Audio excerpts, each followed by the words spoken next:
I met a gypsy. Back in the studio for the first time since then. Mike Sleeter's joining us on the podcast, and yeah, dude, did a bit of bench racing. I'm excited. I this year's gonna be, we say one for the books, but there's been so much dynamic change with colors and riders and people moving up, people coming down, and rules changing. Yeah. I haven't looked into the rule change thing at all. I was away when all that went down. I haven't researched it. Yeah, so I don't. Have you got any? I wouldn't say from what I've heard. So I haven't read the rule book or like the sections on it. But from what I heard now is like you can go back down. Like McElrath can go back down to the lights class. Like guys are able to go back down. Don't quote me. So we probably shouldn't dive too far into that. But if that is the case, there's a video there that we could watch on it. I think Racer X did one like about the rule change. Maybe we have a little skim through that. Yeah. Be interesting to know because that like Justin Cooper's in that weird. Yeah, sort of so I thought spot, he'd go so straight back in, but I heard he's gonna ride Select 450. Yeah. So. Yeah, it's going to be, I think last year we came out of COVID. There's a lot of unknowns, but man, you look at like the dynamic team changes, World Supercross plays a part in like some of the stuff we're talking about, which I think is a really cool way of racing, kind of kept going at a consistent base. Yeah, that feels like there hasn't really been much of an off season, eh? Yeah, and guys didn't start their boot camps as much because they kept riding. Maybe they didn't fall down, take a break, spike back up. Honestly, like I think my biggest question mark is going to be Red Bull KTM. Yeah, straight up. Like Plessinger, this is his make or to break it. Marvin's kind of on one of his last years, and the rumor has it Chase Sexton's already signed with him. Yeah. So it's either Marv or AP's out. Yeah. And then listening to Dino's pod about the infrastructure that you guys did, of how Raj manages riders and the aura around it, like that might be why AP's not performing like we thought. Right? Yeah. So. Interesting he's a stuff. Similar like character. Yeah, he likes that. And what Dino said is, I've been there. I've not ever rode for Roger, but that's how he manages. He doesn't say much. He's not a. He's a different way of management. Not that it's wrong, but it didn't work with Dino. Yeah. And is it not working with AP? But Jade Dungy hopefully can pull that. Jade's a character as well as mechanic. So yeah, there's lots to talk about, and we'll get into it. But yeah, man, I think my biggest thing is seeing what Red Bull KTM does. Dude, Marv, AP, and Cooper, that I straight up think they're just not as fast as everyone else. That's me. We both rode the bikes. Yeah. We both rode those bikes. Last year, none of us rode them, so we didn't know. Now you have one of arguably the best guys in Whoops, Christian Craig. Yeah, Mookie. That's what's going to be interesting is like that everything goes to bed. Well, Mookie though, like because he wasn't that good last year, but I think he's not a test guy. It was like a building year for him though last year, I reckon. And it was the best year he's ever had on paper in Supercross ever. Everything was like better. So like, the bike might have been bad, but he had his best year ever. So the bike wasn't bad. Yeah. He just maybe wasn't as dominant in the hoops as most guys were, but. Yeah, man, it's gonna be it's coming up so quick, right? We only have a couple weeks. Yeah, it's been exciting for, I guess, World Supercross was so like dominating of all. We were talking about that, and then there was obviously so much like unknown, and then that went really well, I think. And then you had like the Paris race was crazy good. And then we've kind of just gone like straight into all the team announcements. And we had Oz Supercross happening. Yeah. In the meantime. In the meantime, and I was fortunate enough to attend those, and I missed Newcastle, but I went to all of them, and it was besides that one, and it's pretty cool to see like Brayton just win another title, and a lot of riders stepping up. Mossy kind of making a return, and, and the Prince of Paris. Like there's just been a lot of stuff happening, and we're kind of getting back in a rhythm. And I hope we don't ever take for granted volume of riding. Yeah. It kind of feels like overwhelming, but it's like this is probably what it should be. Yeah, it's good. What personally though, you had a new kid before we get too deep into the moto stuff. It seems like you get me on to it's like big life announcements. Every time, right? We have a new baby boy. Sarah and I gave birth to a baby boy 2 months ago, a little over 2 months ago, Ashton. Yeah. So life's different but same. Yeah. Right? Like it's different but same. We have this bundle of joy, healthy, perfect Sarah crush birth.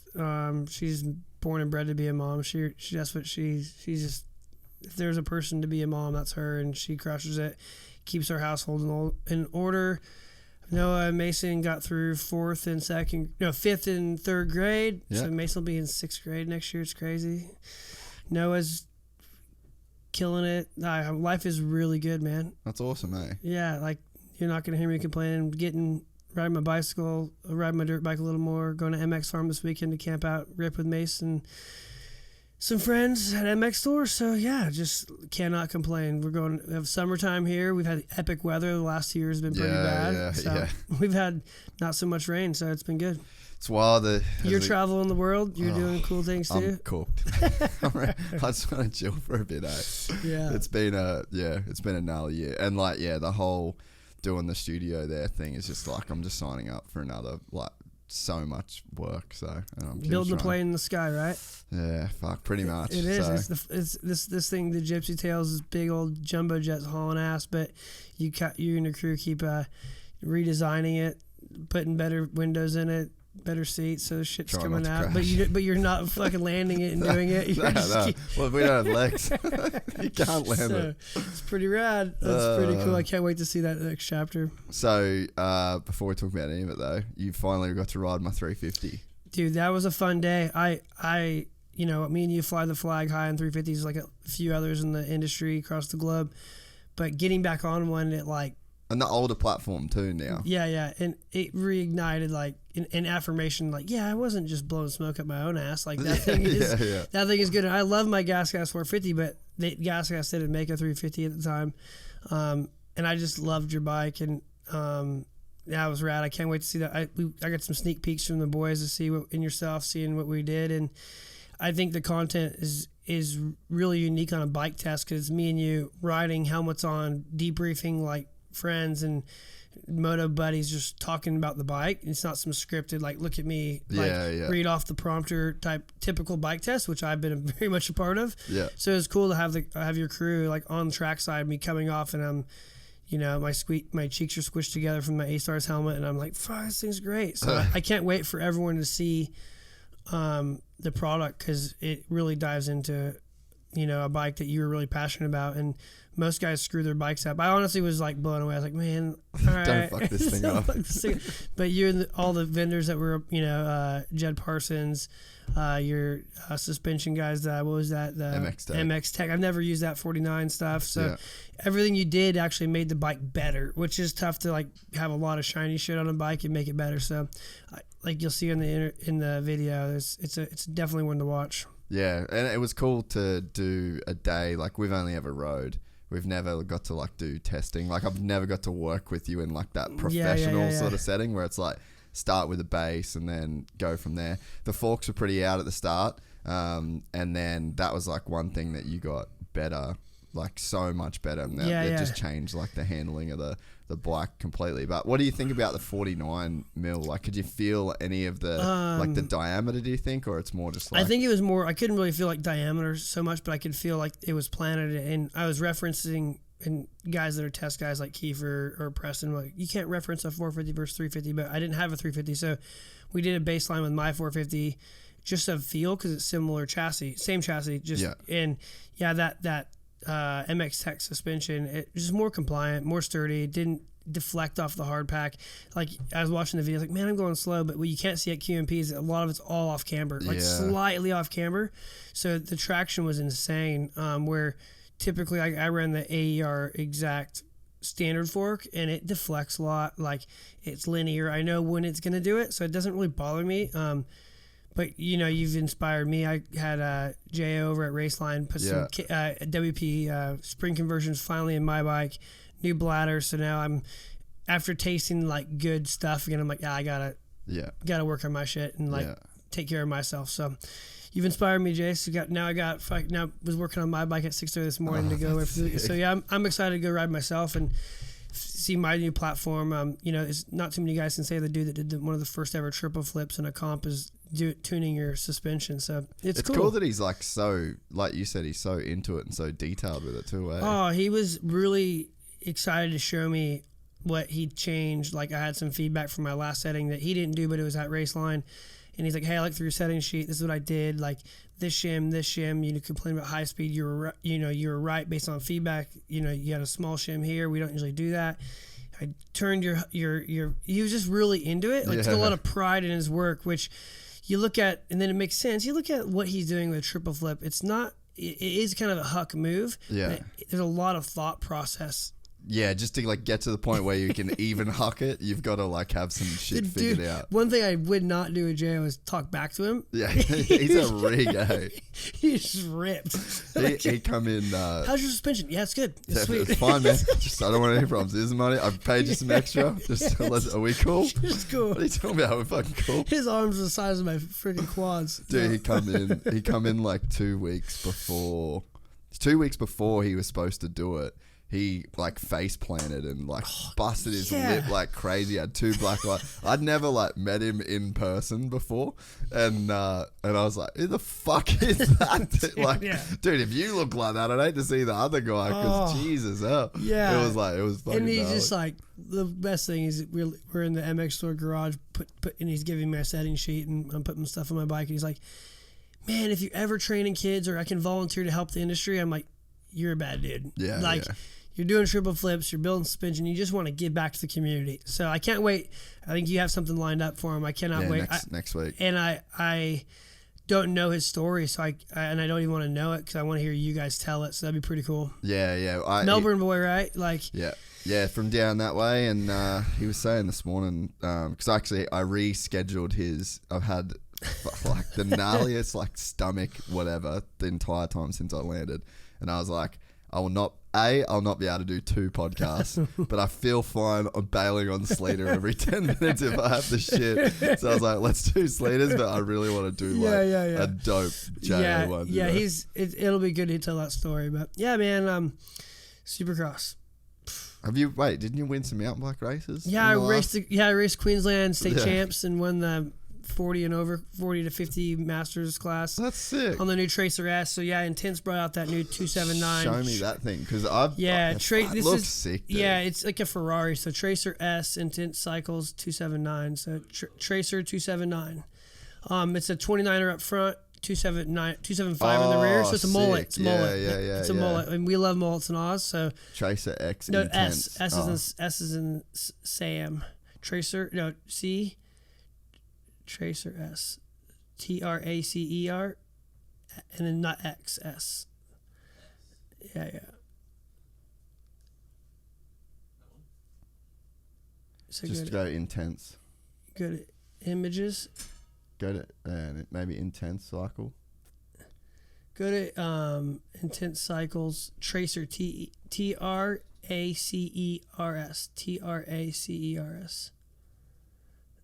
And then space, Tracer, get rid of the S, and then space, S. There you go. And then check that thing out, middle, there you go. That one? The red one. That's the prototype. Yeah, that looks sick. And then it went far left, go far left. They got rid of the silver. That's it. Dude, that thing's dope. Yeah, so I rode that, and it's really good, like the Tracer 279, which is that. That's what I raced. It's the mullet, so like you can turn it quicker through like. I don't usually ride a 170 mil bike. I love like XC. I'll put on the spandex and be proud, you know. Yeah. But like, this bike's been it was built during quarantine, and there's a lot of dynamic with like production and testing. But as you can see, one of the photos, Aaron Gwynn, the legend down low, he helped develop it. Kavarik helped develop it. Queensland's finest, but he's been a Whistler riding it. But man, they got it right. It's pretty sick. Like it's a big bike, but it pedals like a 150 mil bike. A lot of guys are buying them in Queensland, across Australia. Intense is absolutely killing it. That's good, eh? It's cool. Like Jeff Stieber, Jen Gabrielli, they're on their 30th year of business this year. The old KTM crews over there. You got Ryan Dungy. Jeff Myshak from Geico Honda. Yeah, right. John Eric Burleson. That's right, They had like that little investment It's very group, moto, right? The two-wheel group came over. So John Eric Burleson from KTM Group. Christy LaCurl, as you know very well. She's over there on the CEO team. It's a very strong team, and it's got a lot of moto heritage as the brand, right? Like, our good friend Steve Mathis is a huge Intense Cycles Taser guy. Homie. Yeah. But man, it's got a lot of moto heritage. It's a cool brand. I mean, you talk about absolute legends that rode the bikes. Like Sean Palmer and Kavarik and Randy Lawrence.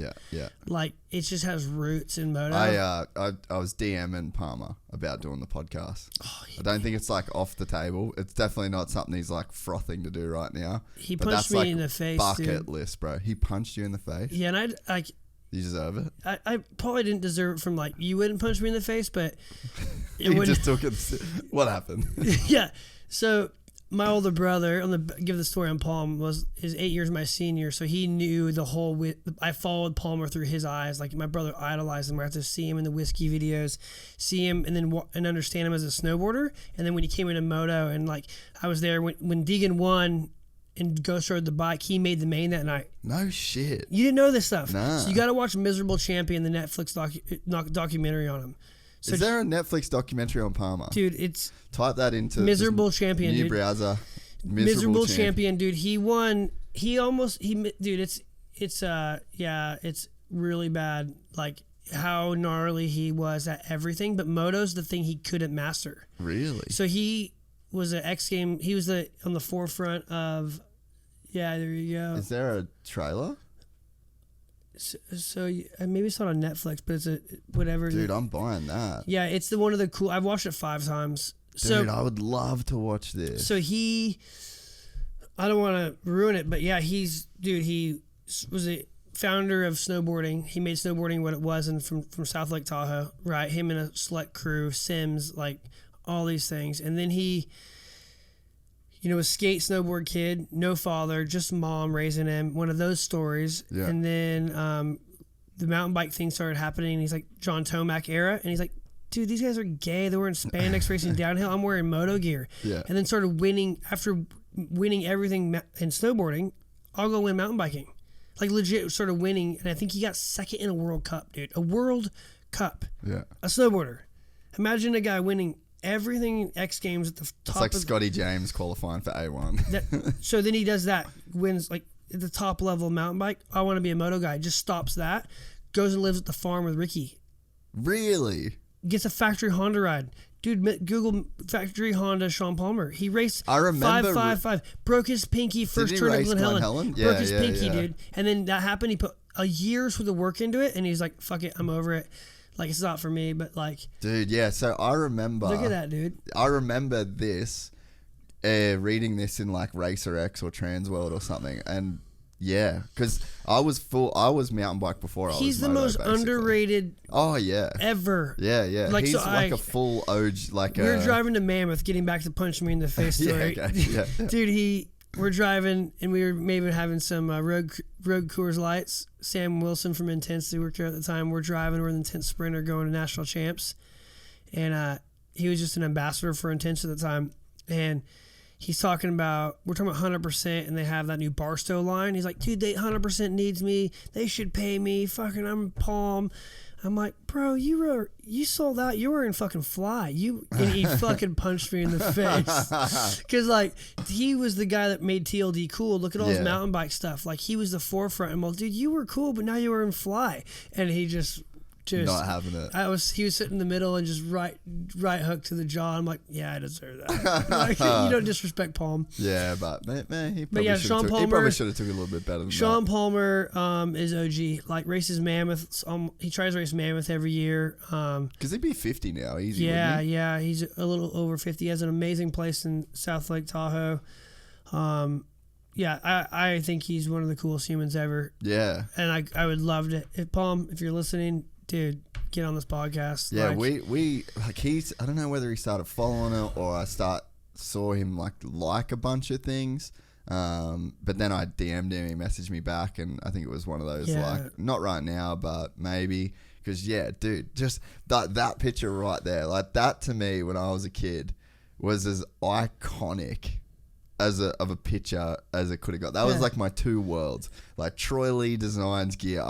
I frothed Troy Lee Designs gear as a kid, and then the factory Honda mountain biker racing moto. I was like, that you could not get any doper than that dude. And then skiers were trying to disregard snowboarding in that era. He's like, screw you, I'll beat you at skiing, and he started skiing and beat skiers. Just a crazy talent. Just a crazy talent, and like try and find like a World Cup run of him, like a downhill Sean Palmer downhill World Cup. Like the guy, and to see what they're riding, like back then, him and the XC bikes are slack and handle better than what downhill bikes were back then. So yeah, he's just a weapon. Just play that Chainsmoke. Yeah, just play that. Like what he did, like with all his stuff, like he was a trendsetter, man. Like, yeah. He was in and out of things before they were cool. Yeah, dude, for real, eh? But I just wonder, like, if look at that bike, dude. When like the M1 Intense. Dude, I had one of those. It is so amazing. What song is this? Oh, man. Where would this have been? Pete Fox, dude, changed the game. Yeah. Yeah, he was just such a gangster, man. Yeah, like it was like Nicholas Voulios and those dudes running like the full spandex, you know? And then he come along and was just like, fucking metal, baby. Yeah, like the stuff that he's seen and he's been a part of, and if you don't, if you might not like him if you're his competitor, but you best damn respect him, right? He's just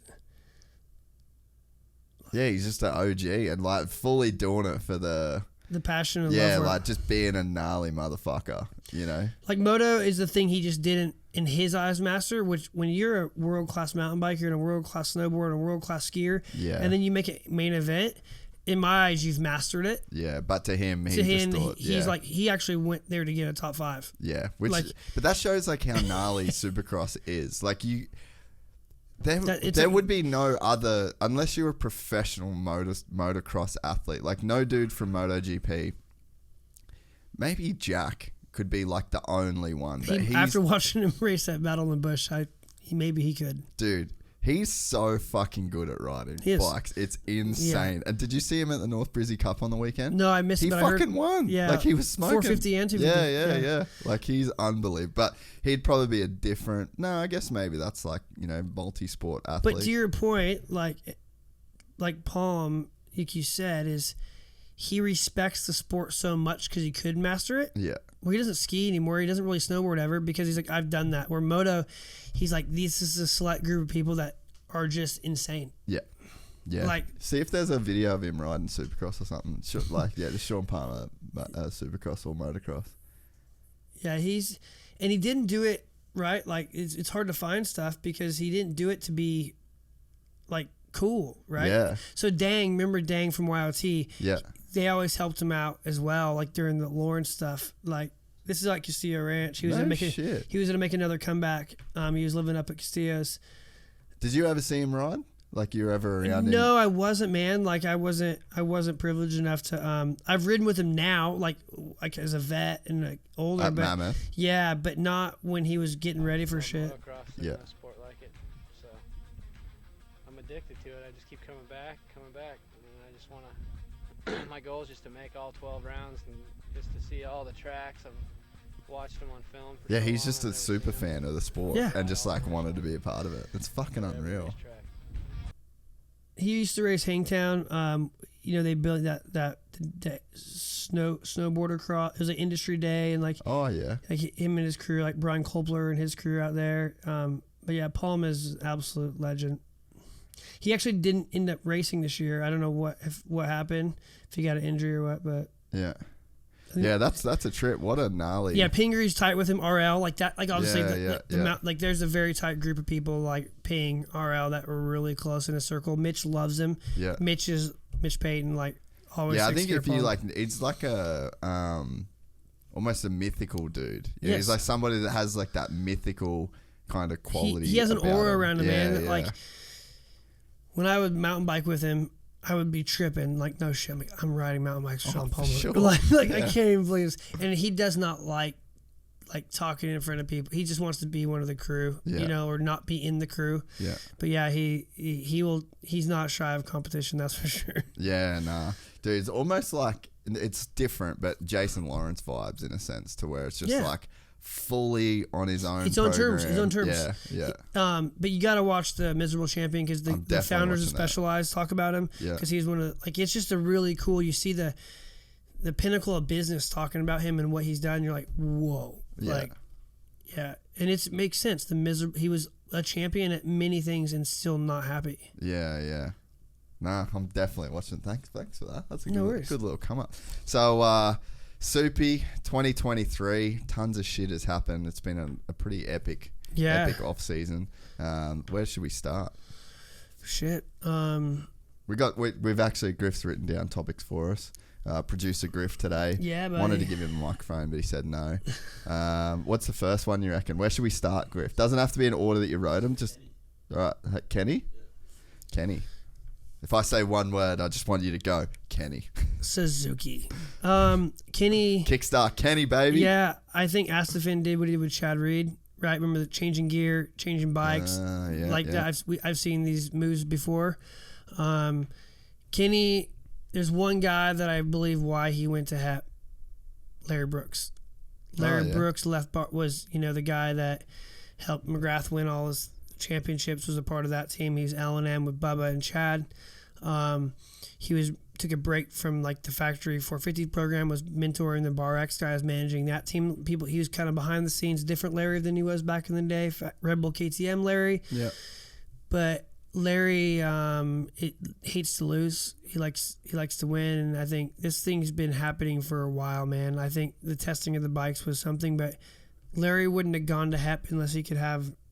I'm sorry, no offense to Kyle Chisholm or Seven Deuce, but going from Bar X to that's a lateral change as far as talent. I think something's been happening or an opportunity possibly to get Kenny. Kenny always loved the Suzukis. That bike is going to be good enough to win. Like, it's going to be good enough to win. And will he have enough time and will he have enough confidence internally with himself to make it happen? If he wins Anaheim 1, I'm not surprised. Yeah, no, I could completely see it happen. But I think Larry Brooks a big piece of this puzzle. So we're like, because he's probably a guy I don't even know if I would have met him. So Google Larry Brooks Coliseum crash. Really? Okay. He used to race against Mike Craig. Yeah, right. He was an Ultra Cross champion. Larry Brooks, hell of a rider, very passionate. Just do that. This is one of the best crashes ever. Yep, that's it. This is it. Yep, that's it. So Ultra Cross was raced during like buggies and stuff. So there's Mike Craig. There it is. Boom. Oh, whoa. So he rips his bar off. Fucking hell. So this is Ken Roczens' team manager. Rips his bar off, and he's like, there's old Stingray, Christian's dad. Let's watch a lap of this, though. Bam! Clips his handlebar at the Coliseum. God, thank God there was hay. So this racing, they had like buggies and trucks and bikes, and then they'd turn the track around backwards for the moto, and they'd like, not turn it around, they'd just ride the track backwards, so all the lips that were flat were steep. Yeah. But Larry these guys would do inverted start. So Larry pushes his bike across the finish line, dude. What a G. Yeah, he's just a never quit. When you ride for Larry or anything Larry did, he just never. He gave it 110%, and he's passionate, man. So, but I guess, like, where did he go wrong in the industry in a sense? Or, like, why did he not stick around consistently? Because, like, when the L&M came out... So, like, Larry Brooks and Mike Kraniak. You know Sean Kraniak? Yeah. That's his dad. Behind the scenes. Big oil money. Really? In Bakersfield. Yeah. Craney that got hurt real bad. Like, yeah. So Larry, dude, he's all passion, so smart. He loves to be on the tools, developing the bike. But I think he ran real hard, dude, for like basically the McGrath era, and then just ran a hard program, a lot of races, a lot of pressure. He was the founder of Chaparral Racing, the original where they all rode different bikes with Deegan. He was racer and team manager as well. Really? Like, so Chaparral... So it's kind of like almost Konski-ish in a sense. Yes. To where he's just like always just being like... Yep. And then sometimes it just explodes and then he has to like have these rebuild periods. Yep. So he did the James, but he's great at... Yeah, they came in hot with James. They had Sam Manuel, which was like the Indian money. So he was the team manager for that. And then once that happened and everything kind of fell through, I think he just needed like a reset. Yeah, and he was just like coaching riders at the track. I mean, I have so much time for Larry. Like, he's so passionate, man. At one time when I was racing for KTM, I was just a test guy, obviously. People know that story. But I whole shot at a main, and Ramsey was going for the title against Shorty, and most people know Seattle's like super dirty ruts. And I cross-rutted and like jumped from one side of the track and almost cleaned out Nathan. And I come off the track, and Larry told me I'll never ride the test track ever again. Like, because he's so passionate, man. Like I just, like, I look back at it now, and I'm like, dude, the guy just wants to win. That's how bad he wanted to win. Like, I just sucked. It's like, bro, I'm just not that fucking good. That's not out of your cross. Nate Dogg's the nicest guy in the world. I didn't, but like, gosh, I'm getting sidetracked. But yeah, Larry's a big piece of Kitty's puzzle. He didn't make it. Oh, he has made it, man. I think he's in a season of life where he can like do what he wants. Yeah. And he doesn't like that corporate structure. He likes to be able to do what he needs to do to the bike. He's working with Rob from RG3, J-Mitt Twisted. They're close. He develops. Dude, he's legit. Like, he gets on CAD and he can still go through whoops. He does like the Volman shit. I'll ride it through the whoops again. No helmet, no gear. He'll still send it through. Like, he's a bad dude. Oh, that's cool. Yeah, well, I think. And Kenny will like that. Yeah. I think that's like more the renegade sort of vibe that Kenny kind of fits with a bit. But I think that the whole season with Kenny, I think, was like really frustrating because you saw him last year. He comes out, wins A1, looks like title shot Kenny. It's like, all right, we're on here, and then just struggles the rest of the way through the season. But then I think there was Chase. It was like, would have been hard because Kenny and Chase are kind of locked in this like who's the number one rider kind of deal, and then Chase is making the bike look a lot better than Kenny, but I think Chase was like overriding to the point. There's 2 seasons of a rider's career, right? There's the Chase Sexton at current era right now where it's like send it to the fucking moon and win at all costs, right? Yeah. And then there's the Kenny segment of your career where it's like, I know when this bike's not good. I know when this thing's going to hurt me. It's hurt me before, and I ain't fucking paid enough money to do that. So you're seeing one guy, now that we've got like hindsight to look at this, right? So it's like the way that I look at 2022 is you get Kenny that's going, this thing fucking sucks, and I ain't doing it. Like, I just ain't risking it in that way.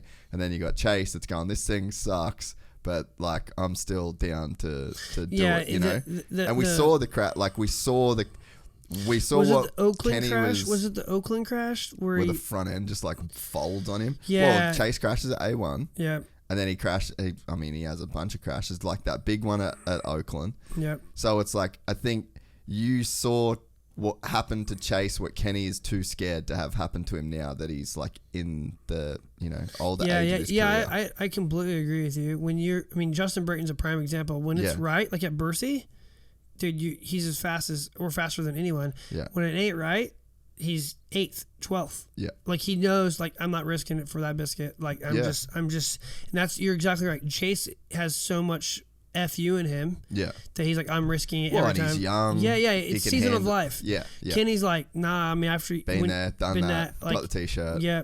Like I ain't doing so. it. Yeah, I'm anxious to see like, Kenny also has enough FU in him in like a proving people wrong way that I think that if he's a feel, everything's on feel with Kenny. So if it just feels good to him, like the aura around, that's why it worked well with Konski. I think he liked the aura around that, like. Well, and then I think there's a thing that happens when you're like the definite A side in a relationship. You know what I mean? Yeah, so it's like, if you're the dude that's got all the money and then it's like, oh yeah, cool, you're a hot chick, but I'm paying for everything. So you'll do whatever the fuck I say. Yeah. So I think that's literally Kenny with that team, you know, like, oh, you guys doing awesome, but I want my fucking rebound changed. You'll change my rebound, please. Like, this is what I want, and then I'll kind of do it for him. And I think that HRC, they weren't gonna operate like that, you know. Yeah. But so I think for me, like, we can only say that now, looking back at the season, and then the extra evidence that points to that is how good Kenny was on that firepower bike. And so in Melbourne, when we spoke, he literally just said, he goes, oh, I finally got to do to the bike what I wanted to do. They did everything I said, and it was really good. And then like he straight up beats Tomac in Paris. Yeah. And then goes, like, he could have stayed on that team. Almost crazy that he doesn't stay on that team after literally beating Tomac and like gnarly set of whoops. Like the whole, everything was there to, like, I guess know what you need to know for next year's Supercross. And then he rides a Suzuki and goes like, this is the feeling that I'm chasing. So it's all in the way that I look at it now. Like if I rewind to like sitting here in the studio mid-season, I'm scratching my head. I'm being like, maybe he just doesn't fucking have it anymore. Like maybe mentally he's cooked. Maybe we all thought that. Yeah, you know? I said it to friends like, man, maybe he's just riding this thing out. Yeah. That but winning with bug, all those factors now that you can see it, it's like maybe they literally just weren't even like entertaining what he wanted out of the motorcycle. And I can say that Lars Lindstrom, I thought the current team manager, that when he came on, I thought it would have changed. And I'm not saying Lars didn't. It'd be hard to have those two superpowers. Like we go back to Chase, the up and coming power, Kenny, the superpower, and trying to balance those relationships. God, that would have been hard. So, well, we're going to see, man. I think the HEP team, Larry, like, the kickstart, like, I mean, what we need to be doing is going and buying a Suzuki. And Dude, I might just do that. But I think you could change everything with perception. This could be an industry changing moment, because think about we're big bike dorks. We like fancy shit. We like nice shit. We ride KTM, like KTM group bikes, the premium. Well, that's the premium cost, 14 grand in Oz or whatever they are now. Us RMZ's what, 75, 8 grand.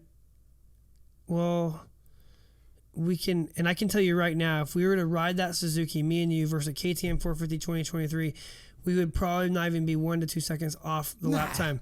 Right? So, but like the keeping up with the Joneses attitude. Well, I think the thing that for me, like, so I rode a Suzuki last year, maybe the year before. I rode a 250 that Charlie Costanzo did. It was fucking unreal, dude. Like, I absolutely loved riding that bike. I haven't rode a 450 in forever. Good, and they're good too. But the thing is that for me, like, I'm just not going to invest in a company that's right. So I don't think it was ever that their bikes were bad. You just didn't want to invest in a company that wasn't going to move forward. What's the point of that? What if the company were to tell you, like, we're just good with this platform, we didn't want to compete, like, we don't want to compete, we just want to, in bicycle you have XX1 and you have NX. You're like, I'm just good with NX because that's the price I can afford, and if I need it I can upgrade. Yeah, but you don't get that messaging. No. You know what I mean? I'm defending you. Yeah. So, and I've said it here before. Suzuki should just come out and say, like, we want to be that entry level motorcycle. Like, if you can't afford to race motocross in this changing global climate, then like wear your brand. But literally, to me, it's always looked like this is just these bikes that are going to die on this dealership floor. At no point, I don't think, has Suzuki being like a bad motorcycle. The fact that they don't have an electric start as well. I think that's just like, you fix that, you just fix like a whole host of issues. Like, everyone's like, what the fuck, I haven't kicked a bike. It's interesting, the electric start. I went to the starting line in 2010 and people were laughing at me on my KTM 450. Yeah, dude. Right, the first year that they didn't electric start, dude, that thing battery fails, you're dead in the water. Sleeter, I can't believe you're riding that thing. And I'm like, I don't know, man. It's my job. It's the job. Like, this bike's pretty cool. Like it's never failed. And then now you look at, a decade later and more plus, and everyone's like, oh, you have a Kickstarter, you're lame. So it ever and flows, right? It's just. I remember when KTM took the Kickstarter physically off the bike. Everyone was up in arms that was like the unforgivable sin in motocross. Like, you could never do that. But even like my brother's EXC, like EXCs and shit, they don't have 125s and 252 strokes have electric start. SXs next year. Yeah. For this year. That's a pretty crazy feeling. Right? We were like, gang on the 125. Which, it's but yeah, Kenny's got he's got some scrutiny. I think all the lights on him again. Yeah. And I think he likes the light on him. But going back, not to dive into making a Kenny podcast, but what I have to say that I'm most impressed with Kenny was Adaptation, right?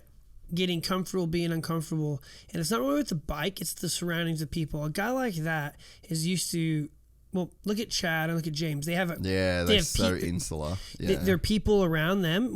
This is just, most people are like that are very intelligent and smart, and they only trust their circle, right? So Chad will take, his mechanic where he goes, his tuner where he goes, his switch guy where he goes. James, same way.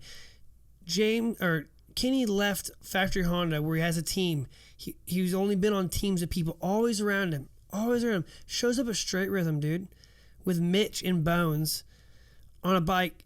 He rode one time at GH for like 30 minutes and trusted in the people around him. That's insane. Like, I know as I'm saying, how would you not trust Mitch and Bones? But it's not, people don't understand, like, it's not his crew, it's not his regular crew. Yeah. And then went from that race, killed it, and he got beat by Marv 11th hour, but like insane. Like, he made the highlight reels for the way he was riding. Yeah. You're like, whoa, he's back. Yeah. Then he goes to Konski's team, completely different group of people, gives them trust, and goes and wins races, tests the Club MX bike. So for him to be able to adapt and and give that trust, call it naive, call it what you want, but that's gonna, if he didn't have that way of thinking, he wouldn't be able to do this on the Suzuki. He's able to be vulnerable and be like, yep, new thing, I'm all in, let's go. Yeah. It's pretty cool. Yeah, and I spoke to him the other day, and we were just talking about like the move and why he sort of did it. And I think even bigger picture too, the off season, and it was cool to hear him. He basically just said like, man, I wasn't trying to make a buzz the off season. I wasn't trying to. He said I wasn't trying to do none of this. Like, I didn't understand that the internet would react so crazy. I didn't think the memes.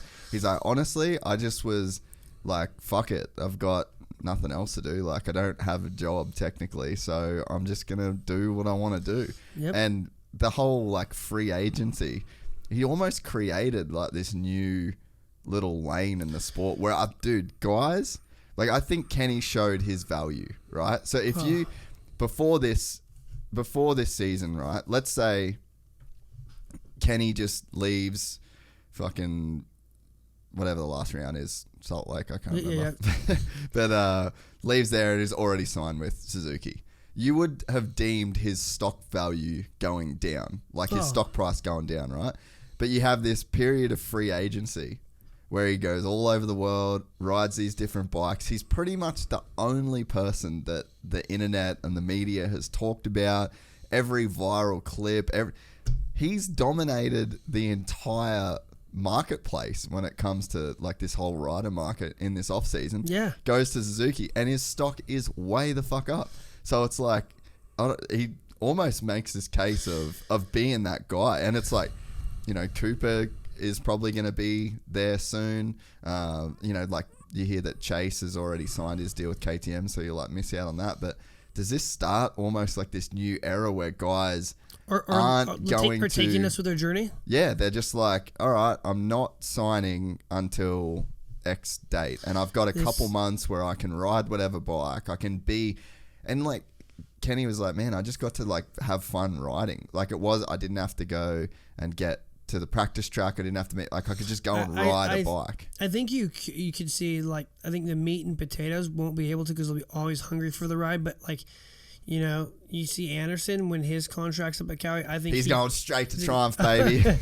Yeah, maybe he takes on a 2-week journey of riding other shit to confuse us, but we know he's going back to Bobby Hewitt. Yeah. Right? But yeah, I that's a good move. Like, Chad did it with the Honda and the gear switch. He was all the free agent stuff.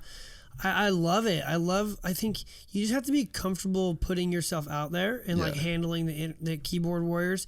But the thing was, Kenny didn't look like shit on any bike. Nah. Like, he didn't. So it's like, he kept us all on our toes. Like, he looks sick on the Yamaha. He's back on a Firepower. He's back on this. I mean, now he's riding a Stark. Yeah, the Stark thing, right? So I just think it's showing, I mean, to Red Bull and Fox, that's more valuable than any motorcycle brand. Yeah.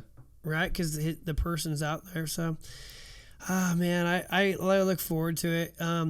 One thing he could say is I remember that my mentor and engineer at KTM told me, I was like, man, everyone's hating on me riding PDS. They don't realize how good these bikes are. Like, they don't realize that my bike's sick. He's like, yeah, because they've not had the bike that you've had. I'm like, he's like, you know what your bike does good, what doesn't do good.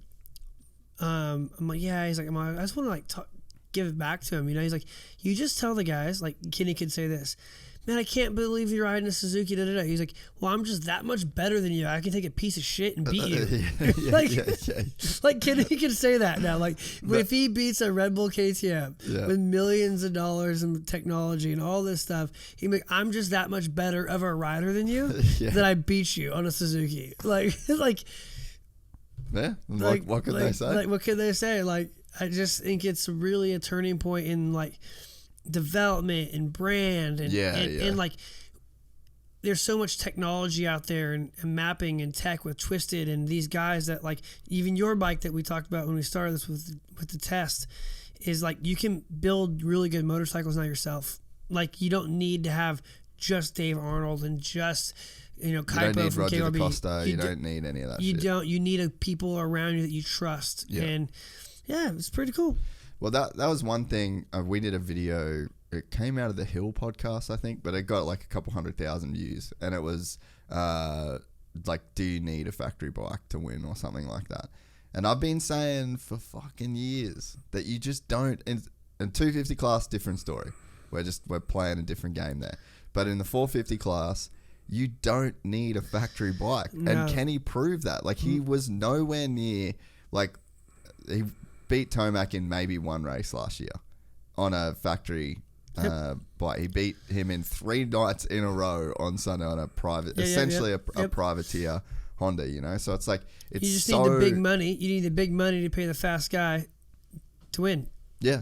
And you need that, but you just need that. You need the fast guy to be on a bike that he's comfortable going fast on. Like that's the winning formula. Absolutely. Like even Reedy, he's on a KTM that he's comfortable on. Like he looks good. I know he's hurt, but he looks good on that bike. He's not the Chad of his day, but like he could ride whatever he wants probably, and he chooses to ride that bike because he feels good, and he has his crew around him to build what he wants out of a bike. So yeah, it's gonna be good, man. It'll be very interesting as well. I always say that the win on Sunday, sell on Mondays, horseshit. He can move it. Yeah, this is the Dunge exception couldn't to the do rule. that. Yeah, I think actually Dunge did do that a little bit with KTM, but RC didn't do it with Suzuki when it was the day. But Kenny can move the needle. Yeah, in the time we are with financial crisis across the world. Yeah, it's like the perfect timing. For these now. I actually believe that this is one guy that is going to win on Sunday and sell on Monday. Absolutely. Like if he wins A1, Suzuki dealerships all around the world on Monday. Yep, 100%, man. Because the bike looks cool. I'll probably be one of them. Yeah. But honestly, the bike looks cool. Yeah. They do look cool. So you have a good looking bike, and then as we all, like me and you are like, shiny part guys, you can actually make it better or there's stuff you can do to it. Yeah, well, you got a pretty decent budget. Yeah. And that's the other thing. Like, let's say it's like $8,000 and then the other, what'd you say? It's like 12 or 14? 14 grand. Matty just spent 13 grand on a 350. Yeah, so, yeah. So you've got $5,000 there. That's literally a set of, they've got pretty solid suspension. Yeah. It's not like you really need it. You just so you're 2,500 a retail of the best valving you could get. And you could do an ECU if you need it. And I would, after riding my bike with my ECU, I think I'm doing an ECU on every single bike. Yeah, it's what to do. Yeah, it just makes it makes a difference. Yeah, like 100%. Makes shit it does. really, really smooth. Yeah. We didn't leave our carburetor stock back in the day. Yeah, true. Yeah, you jetted those fuckers. Yeah. Oh, you got the Electron too. Yeah, is that thing good? It is really good, man. Finally got the Mikuni off the. I was trying to borrow yours, and you basically just told me, just go buy one. So after riding I never rode one, and after doing the Wreckers and Checkers Metcalf replica, we had one on it. Yeah. And I rode it. I'm like, dude, this thing feels like it fuel injected like that good. So I got one for the Mikuni. The guys at Electron reached out to me and were like, after they heard what I was talking about the YOT bike, and they sent me one, and it looks sick, it's all black. Yeah, you got the new billet one. Yeah, the Billetron. Bring that up, Griff. Billetron, that's the new Electron. Yeah, it's really cool. Billetron 38 mil. And man, I put it on. I swear, we got to work on your spelling, Griff. By the hand dyno, it's got like. But the wrist dyno, it feels like I have another like 1,500 RPM on the up top. There you go, third one. That's sick, eh? Yeah, it's pretty they, rad. They look good. If you go to my Instagram, I did a little like reel with the black one. It's freaking pretty good. It's a really cool component. Like, I need to learn more about the tuning mechanism of it, because I'd like to. My bike was pinging the other day, like it was hot, it was under load, and I'm like, I need to figure out Riching it up a tiny bit. Riching it up, So I need to dive into that. But yeah, man, I like to tinker. Yeah. The Mikuni I just never could get it exactly. Perfect. The PWK works well, but I didn't want to like put an old Yami carb or older key. I couldn't find one. They're expensive. It's cheaper to go Electron than it is to find like a factory OEM PWK key. And so, yeah, if you're riding a Husqvarna, KTM, or Gas, if you got one, your brother has one. Like, it's just so easy to be able to like put it in the bike and then you just kickstart it and it works. Yeah, you actually just don't have to do anything. Yeah, no, it's really cool, and they look trick. They do look cool. Which is the main thing. Yeah, they're rad. Well, what's next, Griff? What do you reckon? Triumph. All right. Triumph. Dave Arnold, chassis genius. Worked at Factory Honda with Roger DeCoster. He consulted for KTM. Went to Europe for Husky KTM Group. He's been around the industry for years. Absolute genius. So obviously he's involved with chassis design. So that market's not going to be a pile, probably. I mean, how much control he has, I don't know.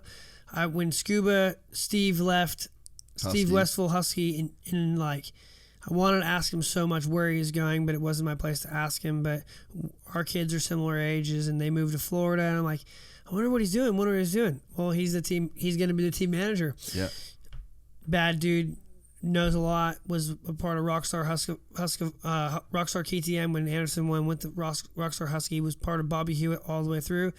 Not afraid to get his hands dirty. He's a winner. And of course, Bobby Hewitt, dude, like passionate Texas boy. Carmichael is behind it as well to test like how much and everything you've heard him say. I don't know, he's paid to say certain things. Man, it's pretty wild. And then Dudley Cramen, who, like, I watched the press release, they had people's tags. Doesn't have Instagram. Dudley's a South African. He's probably in his mid 60s now. Even older. He used to work for Factory KTM in 04, or even before that, 125 two-stroke tuner. Built some road race engines back in the day, and then went to L&M, with Larry, and then found his way back after L&M shut down to KTM.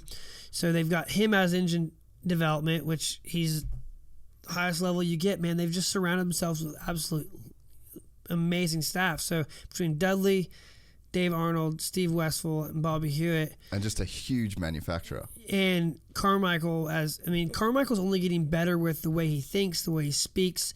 The guy is so put together, and he's so humble that I think it's invaluable to have someone like that. And I'm like, are they going to kick Star? I think Star bought the property, but I'm like, what's the Triumph facility going to look like? You know, like. But damn, I bet Ricky fucking saw that one coming just like a couple of years ahead. Yeah.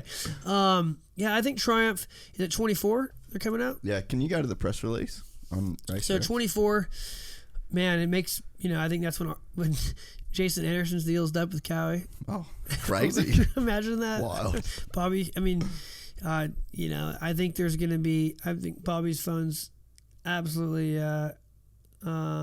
just go, that one there, yeah. To righto, Triumph. This is off RacerXOnline.com. Triumph Motorcycles to enter Super Motocross World Championship in 2024. Triumph Motorcycle brand announced on July 2021 that development is well underway on a comprehensive range of all new motorcycles, motocross enduros. Ricky Carmichael, blah blah blah. The brand set. The brand will field two all-new four-stroke 250cc motocross models in the 2024 MX2 class. Enter the 450cc MX2 class 2025. Oh, that's nice. So Super Motocross. Okay, they will enter the Super Motocross World Championship in 2024. So next year we get them. So that's starting with a 250. So they'll have a 250F team in 24. So Hunter Hewitt will be on that. Dude. Oh, that's so good. And then the team will race Monster Energy AMA Supercross and AMA Pro Motocross, similar to the brand's plan in MXGP. Triumph will then bring a 450 race machine to the championship in 2025. So we got some time. yeah. But man, to develop motorcycles and like this is crazy. It's Well, so you good. think about- We're growing the pie, like you talk about growing the pie. More jobs, more riders. Yeah. Pretty incredible. Like they get that factory homologation too, right? They can run a full factory bike. Yeah, true way. In the 450 class, yeah, it's 250. They're gonna pull. I mean, KTM gave them a good foundation of. Yeah, they'll just make 400 limited editions or whatever, which wow. they'll just sell. Like it's so easy to sell 400 bikes these days. And it's very clear it's not a KTM. Yeah, so I had spoken to people who had tested the first Triumphs, and they said it was literally they just copied a KTM. But it's not a KTM group. So this was a while ago. And then they said, oh yeah, they literally just rocked up with like a copy of a KTM. So it was like a KTM frame, motor, everything, like some different plastics. But it was, they basically just, that's what they did. So then apparently then they've like just Evolved used that it. as like a platform Yeah. to then like expand out. So I don't know. Yeah, I was hearing all sorts of crazy shit about the bike. I was like, I just didn't really know what was going Ivan on there. Tedesco has been one of the main test riders. Okay. Because he works for Pro Circuit, not Kawasaki. Yeah, right. So I know he's been one of the main test guys. Yeah, it'd be interesting to actually know what the. I just want to see it. Like, remember Cannondale? Like, Okay. Like, that's how the it won't be vision- that, but it's like it's cool to have I guess like the anticipation, like a Yeah. new shape bike. And then I also heard, could be full of shit, Ducati 450. Man, he's so good. So imagine if we got like Triumph is in there, Ducati's in there, and then you've got like all of our OEMs now. Then you get the Stark Future, And that's you have gonna be in. you have the price point RMZ. Yeah, and then the Suzuki is the thing that goes undefeated. Oh shit! But yeah, I mean, crazy cool. I texted Bobby Hewitt the other day and I said, mate, congratulations. It's good to have you back. And he wrote back, it's good to be back. That was it. I was like, you're the fucking man, He's bro. such a good dude, man. Oh, the best. It's just like he's a Texas boy, right? Like he's just his word's his word. Yeah. And he believes in people. And He's just motocross too. You know, like if you think about. he's done so much, like Extreme Team Green, like. Oh yeah, like think about the crew that he rolled through. Yeah, and the amateur ranks. If people don't realize what Bobby Hewitt did with Jason Anderson, like Anderson, when remember the Suzuki kid that got hurt, had brain damage that same year. Gosh, his name. He was on the program with Jason. It was the RM. It was a Suzuki Rockstar team. Yeah, who was that? God, it'll come to me. But Jason's teammate had a crash at Daytona Supercross, major brain injury. Right? Who the fuck was that? Far out, dude. The kid was sick. Like blonde kid. Like that. Yeah. Yeah, look it up. Rockstar Suzuki. What would that have been, like 11? 2011. Yeah. Yeah. 2011. God, it's so close. That's so right. my Griff will tongue. try to find it. But Yeah, here we go. 2011 Rockstar Suzuki team. Ian Treadle. Oh, okay. Yeah, I didn't know if you were Is thinking that of Ian Treadle? I think Ian Treadle. Yeah, I guess. Anyways, that. when Ian Treadle got hurt, it rocked Jason, man. Yeah. And he did not perform. Look at the names he has on his team. He has Mosman, Cantrell, Tristan Miller, Fry, Jordan Smith. Like Savachi. Yep. Oh man, he had so many guys. It was Ian Treadle that was the kid and he had a major brain injury. Yeah. And Jason wasn't making mains, like wasn't in a good way. Any other program clipped. Yeah. That could have been the end of Jason Anderson. Bobby's like, nah. We gotta take. He basically benched him. Yeah, dude. Legit. Like, just benched him. Get right. Yeah. Like this is what the sport. Tyler Keefe needs to look at what Bobby Hewitt's doing. Yeah, we'll see. So, didn't Max Lee he was announced as a Troy Lee team manager? You're joking me. Yeah, can you look So that is up? Keefe out? Yeah, I just saw this yesterday. Max Sorry Lee. to change your Or the gear topic. manager? Gear manager maybe? I don't know. Maybe team manager for apparel. Just go Max Lee, Troy Lee Design Race Team. Oh my gosh, that would be gnarly. Tyler's a good dude. The guy's passion's like Larry Brooks, but I think he's apparel maybe. Yeah, Oh. let's go. No way. Troily Designs Red Bull Gas Factory Racing Team has confirmed its 2023 roster, although the riders on track remain the same. Tyler has taken a new role. Boom! That is heavy. Yeah. Yeah, so Max is a dude. So Keith will step Wow. into the role of Troily Designs Director of Motorsports, opening up the team manager role. Enter Max Lee, son of Troy Lee, as a new team manager. Lee moves into the team position after gaining experience with the Troily Design brand recently. Holy smokes. How crazy is that, eh? I did not see that. I didn't hear nothing. I didn't see nothing about that. Wow. Okay. But it sounds like a promotion. Sounds like a promotion. Director of Motorsports. Yeah, I think this is it's a family business. Yeah. That's what I'll say. Yeah. Tyler's Troy's nephew. Yeah. Obviously, Max is his son. And they haven't won a title yet. Yeah. Yeah. Like Maybe we ever. should look at getting someone that has managed teams before to manage teams. Yeah, maybe. I don't I know. don't know. I don't know. But I mean, it's just based off what you said there. Sounds like it makes sense.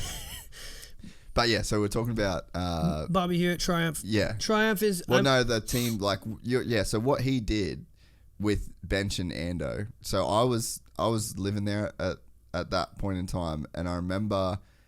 Because JDR, then they were going to KTM, so there was kind of a fair bit around the orbit. And then my ex-girlfriend, how random is this? My ex-girlfriend, or the girlfriend I was with in America, her best friend was Bobby Hewitt's daughter. So completely outside of moto. I ended up going to all the Thanksgiving. And you're part of the fam. Fully in the fam. So I'm close to Bobby on a personal non-moto level, and I would just see how he moved just purely as a dad, and and he's a granite guy by trade, right? Yep. So he's a businessman that loved moto through his son. But he's one of those old school. He's a guy that you could look up to, one of your dad's friends that's super successful and got a really nice family and really good kids and a real good dad. Yep. That's what he's real, the old school values kind of thing. No ego. He's one of those guys. And yeah, when he benched Ando, everyone was talking shit on Anderson, heavy. And then he just kind of did it with blinders on, knowing that it'd be the best thing for him. And even the way Ando would talk about him as though he would treat you like a dad would treat you, tough love, but you knew he loved you kind of thing. Yep. So Triumph's in a good place. Dude, crazy good, Yeah, eh? like Dave Arnold, Dudley Crayman, Steve Westphal, and Bobby Hewitt, and I don't know the other person in the photo, but man, they have it's a team. They've got the team around them. Yeah. That's a race team, okay? We're talking race team now, so they have to start with a production motorcycle, but if these guys are influencing the production team from the top, that's what Roger did for KTM. He had some influence from the top, from the highest level, and then it bled through production. That's why you saw the surge. So they've got the right people. That's the first part of it, from Carmichael, from the tip of the sword, from the greatest of all time. It's all good, man. It's great for the industry. There's nothing you can say but thank you, Triumph, for investing money into a sport we all love in a financial time that's very uncertain. Well, I think, and that must show too that there's more people riding. I think COVID probably showed with how many bike sales there were. Bikes was just a dime a dozen. Even now, I was talking to Langston the other day, and we're talking about some sponsorship stuff, and he's like, bro, I'd seriously love to sponsor you, but I don't need bike. He's I've got I know exactly how many bikes I'm getting, and they're all sold. Yeah. He's it's gnarly, and that's a crazy good problem. That's a problem. It's hitting a reset on what people's value are. Before we started this podcast, after that phone call I had, people's value on what they get. A set of LE Alpine Star boots, MX Store can't give those away because they're making full margin. Yeah. Right. And people are buying them. People are buying shit every day. has 12 factory editions or 5, probably 3 All sold. He needs to make this money, you know. Yeah. And it's like it's hitting a reset of you want to play, you pay. Yeah. Like the perceived value of a rider. Like no one's just giving stuff away. Well, because people want it. People want in. Like people want new bikes, and it's like a really good place for the industry to be. Yep. Can you look up how much Triumph makes a year as a business? It'd be interesting to know, like, or how big of a player they are in, like, the overall. Think of the crowd too. Like I see the Fast House crowd being very. Oh, the whole hooligan thing. There'll be like some good crossover kind of stuff. Yeah, like the type of content that they could actually go down to that. How much is? Oh yeah, global sales. Go back. Sorry, bro. Yeah, that global sales 2022 motorcycle data. Triumph. Went up. Oh, your pop-ups. Fucking hell. Give us a break. Triumph motorcycles global sales are still hot following last year's rocketing performance in the first 7 months of 2022. Triumph registrations have been at a 54.75, the best ever performance in this frame of year. Following the fantastic performance reported in 2021 when Triumph crashed all previous sales record, establishing a memorable blah, blah, blah. While reporting... Sorry, I'm just trying to find if there's anything worth actually reading in this thing. Let me go back to that. Nah, just go down. I just want some numbers on sales are growing. Yeah. Just go up a bit. No, go back down to the last paragraph. Keep going down again. I mean, look at that, like that. Yeah, that's dope. So, like that's we're gonna see a different. Think of what just they a can whole do. different The like brand. crowd. Yeah. Yeah. So go up. Is there anything? I just want to know like what they're worth. Yeah, like, do what they net make. worth. Google net worth. Triumph Motorcycles net worth. So yeah, go to that one there. How much is Triumph worth?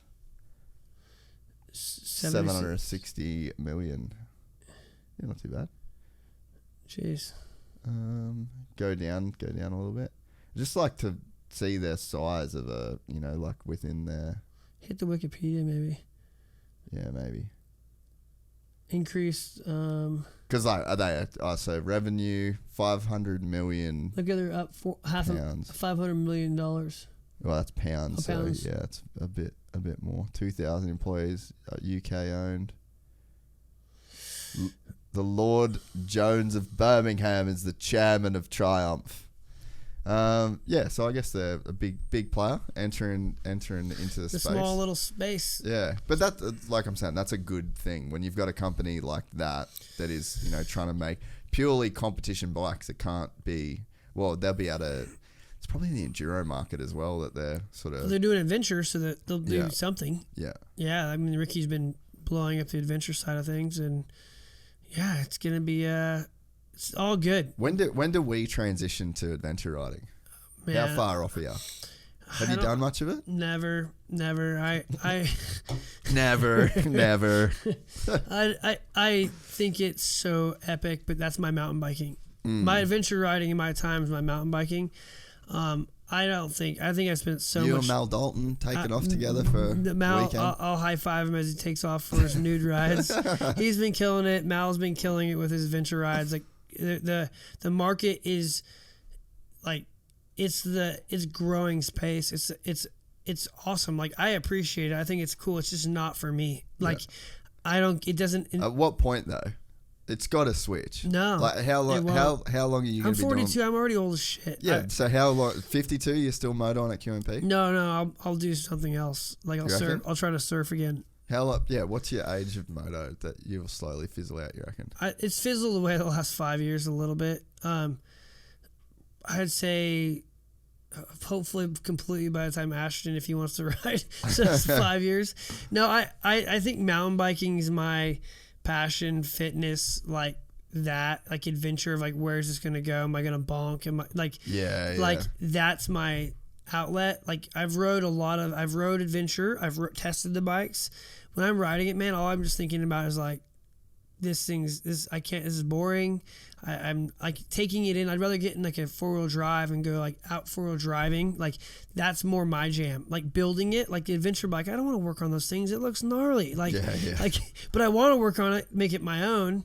Those things are already so good. Like you're gonna put different tires on it, like some quad lock mounts, so you have like 8.5. Yeah. But it's just not for me. So I like I said, I think it's cool.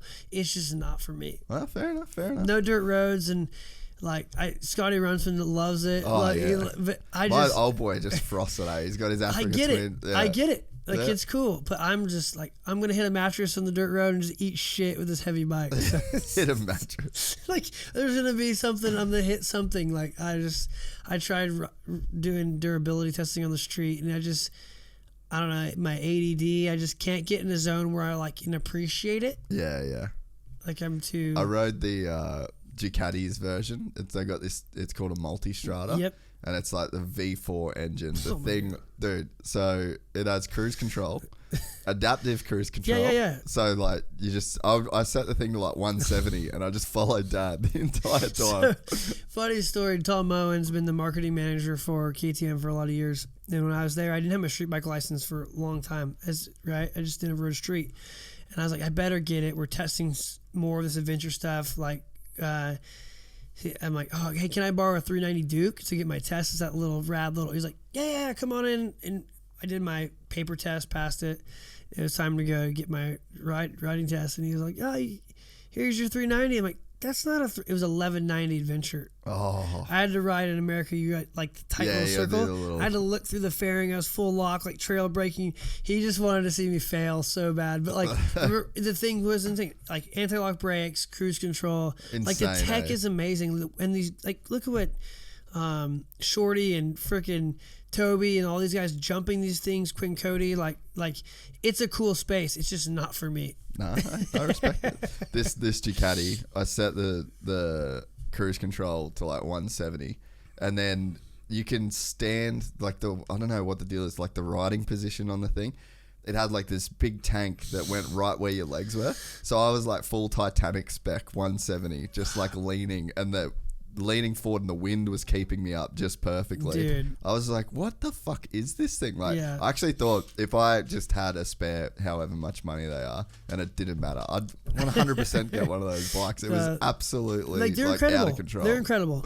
They're incredible tech, and it opens up a lot for guys that want to see like travel on the highway safe, get some fire road.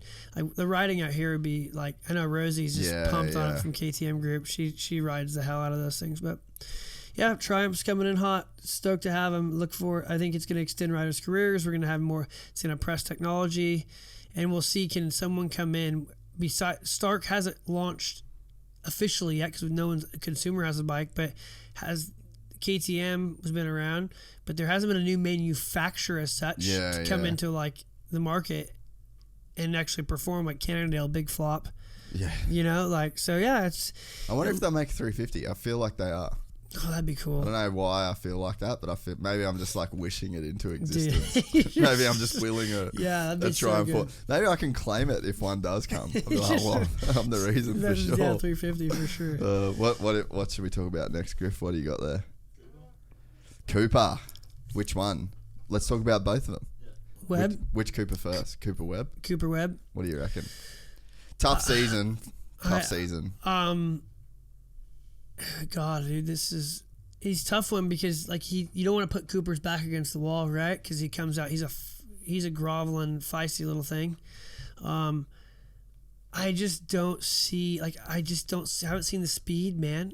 Like, I haven't seen, like, Percy, I love his transparency. He's like saying, hey, we got to be better. We're not testing with other manufactured bikes, so we think we're good. Then we go up against a Honda or a Yamaha, and we're not as good. But he just looks like, I mean, his technique is so traditional. Like, I would hope to say if I rode like anyone, it'd be like a Cooper, like a very much slower version of Cooper. Elbows up, like shoulders roll forward, like traditional. Right? Sit down early, leg up. That ain't how guys are riding now. Yeah. And whether it's right or wrong, it's changed. Yeah. And does he have the speed? Just this raw freaking speed. I don't think he does to go like whole shot and win. I don't. But you're talking a series. Yeah, and yeah. that kid can he's so headstrong. So I think that there's guys that have more speed than him. But I think that's been the same. Like he won 2 championships in years where guys had more speed. So I think he's got a baby now. He's married. Life's kind of like, hopefully for him, it's like stable, and, calm down. I want to see him win because, dude, that guy's bad yelling at Kenny. Like, he's just a weapon. I hope he does good. I think he's a series contender. I don't think he's the fastest guy. Yeah. On paper, I bet you Christian's faster than him day in and day out. Yeah, yeah. But then you had the opposite. Yeah, but you'd probably not back Christian to be like the series guy. Series guy. So Cooper Webb, I think they need to get the bike right. They need to get a few things right for him. But that summer break that he did tour was dope. I think. Yeah, like dude. That was like similar to Kenny, right? Where he'd show up at grass tracks, like doing his own deal. To rejuvenate himself, which I think is rad that they've changed the narrative within a very structured, diplomatic company and let a guy go, we're going to cook you. Like, you're cooked, just take the summer off. Yeah. Instead of just, no, you got to get race counts, you got to get paid. Yeah. I think Cooper Webb is going to be a series contender, and he's just going to have to be there, like, no worse than 4th all season, which he can be. He can be. Yeah. So what are there wouldn't be like an entry list, right? For A1. Is there one yet?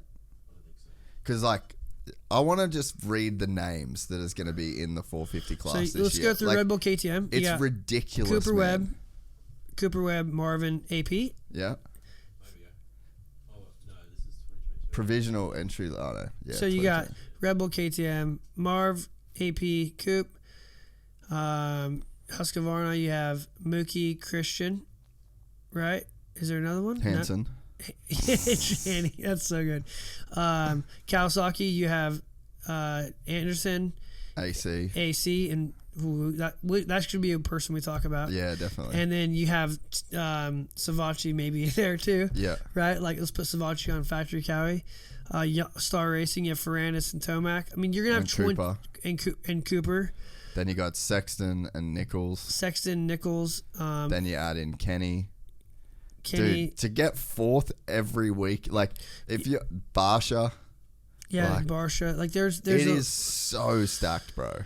Yeah, it's mind-boggling, and they're all smart. Like then you have like Justin Hills and Josh Hills, and dude, for sure. They cannot make main events because, and I think, you have a full team Tedder, like Team Hill. You have. I actually think Justin Hill is going to be a dark horse, way better than people think. I agree. He's a fucking animal, bro. He is. I agree. He's a dark horse within and that. And they're on a KTM with K-Aba suspension. Yeah, the Enzo stuff. Yeah. Yeah, it's gonna be the depth is incredible. And then so you said Tomac, like that's a guy that's gonna be Supercross only, just insanely hard to beat over a season. He changed the narrative of the high-low. Like this year, he was the fastest. Yeah, he's the Dunge guy now. Yeah. But I think it's interesting, like, before you were talking about Coop not being the fastest guy, but he'll be, like, the consistent guy. But now, so Jason Anderson had 3 bad races last year that put him 50 points back.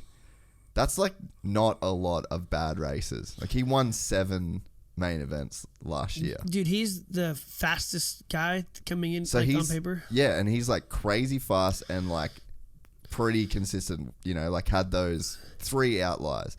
And then you got Sexton, crazy fast. Like, look what he did this year in the outdoors. Yeah, so take the top, go in Cooper Webb, and my comment.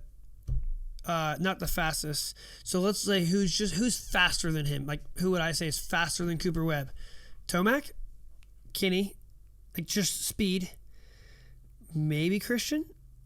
Yeah, maybe. Sexton for sure. Yeah. That puts him in 5th. Probably Mookie for sure. Yep, that puts him in 5th. Like just raw speed. One lap heaters. Yeah. Those guys can do more than 1 lap at that speed. Yeah. So he's gonna have to beat these guys from lap 12 or from 15-minute mark to the 20 minute mark. Yeah. And then he has to do it for 17 rounds. Weekends, yeah.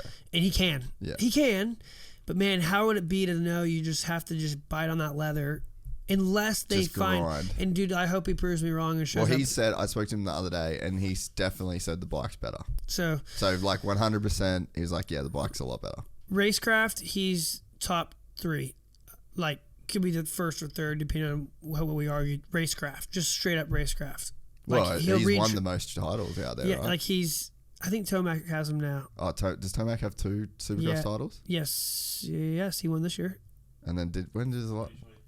Oh yeah, okay, all right, I am tripping. Yeah, Yeah, no, but man, I just think his pure racecraft and his grit, like, is over Christian, over Mookie, like Chase. That's going to be a tough that you could argue both ways. So top 3 racecraft, right? Yeah. Kenny, he's got him on racecraft. Like, I wouldn't say racecraft, just longevity and well, mental strength. He's a 2-time champ. Mental strength, right? Yeah. So the guys, you don't bet against him. You just have to bet on this. I don't bet for him. I'm not going to bet on him to win races, but I bet on him in this series hunt. Yeah, yeah. If he's healthy and everything else is good. Yeah, yeah, and I think like you very rarely see Cooper have multiple bad years in a row. Yeah. You know? He needed a break, man. He was cooked. Yeah. He was freaking, think of the grind. He's been doing this since he's 12, like at that level. Like, yeah, and I think too there's a lot to be said for the background stuff as well, in terms of there obviously was some turmoil around like leaving Alden's. the and burner then, thing was yeah, gnarly. contracts, and like there's a lot of behind Him the and scenes. Alden had a financial beef.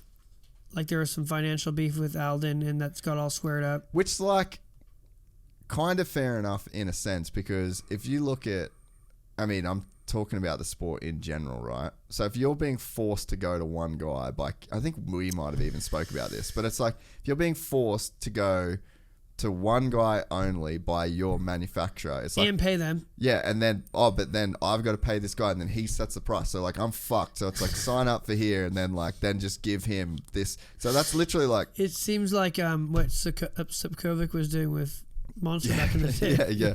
So, but it's like, if you're in the NFL, you don't like sign your No, you NFL sign contract. you sign for the and program. then you got to pay your strength. You like, here, we'll give you this money, and then you're like, all right, that's your strength and conditioning. That's your massage guy. That's your fuck. That's just not how professional. Like, how professional changed. is this? I think going? it's changed. and I think it has now. But like, hey, Coop, you're probably right to have some kind. And it's not saying Alden's not worth the money. It's not saying, you know what I mean. True, like, it's just like, this is fucked up. Like, yeah, why are we doing he it like this? sniffed it out. He finally called it as it was. Like, Yeah. man, like, I don't need to pay him this much money. Like, no, that's the price. I don't know if that was the conversation, but he left not because Alden wasn't good. It was because there wasn't communication and it wasn't negotiable. Probably that was really what it was. It was, this is what it is. Like, I don't want that. So all goes down to negotiations. But then so if you're KTM, doesn't it give you more bargaining power if you're like, well, it's already paid for? Like, we pay him $3 million a year. That's where the you got to program. go. And then it's like, oh, okay. And I think But that's then, what started us. yeah, but then when you do it the opposite way, where you're like, hey, you're our guy, we're paying you, there's your contract, but then you've got to go and pay. It's mandatory that you then take your money to pay them. Yeah. It just seems like a convoluted shit show. It does. It seems like inside trading. Yeah, kind of. So, but again, not saying that you shouldn't train there. No. Like, but it's just like the economics of it. Yeah. Doesn't seem to make like a whole lot. And then again, when you go to the NFL, when you go to basketball, like star, like that's the same deal, you know. Like, one guy might sign up just for a defender, like a defensive lineman might sign up just for the defensive line coach. Yeah. He might not even like the head coach. Yeah. Or he might sign up like, there's just, we gotta, you know, there's. But JGR, they had their own in-house gym. They had that. JGR you didn't have to pay for set the that. standard. Star, you don't have to pay for, you know, everything that they've got going on there. That's like part of being a professional athlete. So, but I think KTM's way of doing it was like, you're gonna pay a trainer anyways, because when you sign a rider like Cooper, you're like, hey, who's your trainer for next year? Because we got to make sure you're on the right program. Like, he's like, oh, I have Joe Smith doing my stuff. Oh, he ain't that good. Nah, man, I just watch Rhino's Instagram. Dude, oh, Could you imagine the fucking the blank faces you'd get if you were in Rhino's my meet? trainer. Yeah, I just watch Rhino's IG. It'd be unreal. Oh, far out. But yeah, so I think maybe now that a few of those things are like smoothed out, maybe everyone can just. Could you imagine, financial tension's stressful. Fucking oath, man. It's fine, if like in life. So if Cooper's was riding with a pent up financial stress on top of freshly married, like life, like that you wouldn't perform your best. So Well, and everyone says that, oh, you make so much money. But it's like when you're a motocross rider, you kill yourself for 10 years. You have this 10-year career. And then you retire at like 27 to 30, whatever. Dude, life goes on. And you've got all these bills and you've got... And your lifestyle change. Like you go from... You got to be able to... Yeah, it's you got to be able to sustain a lifestyle.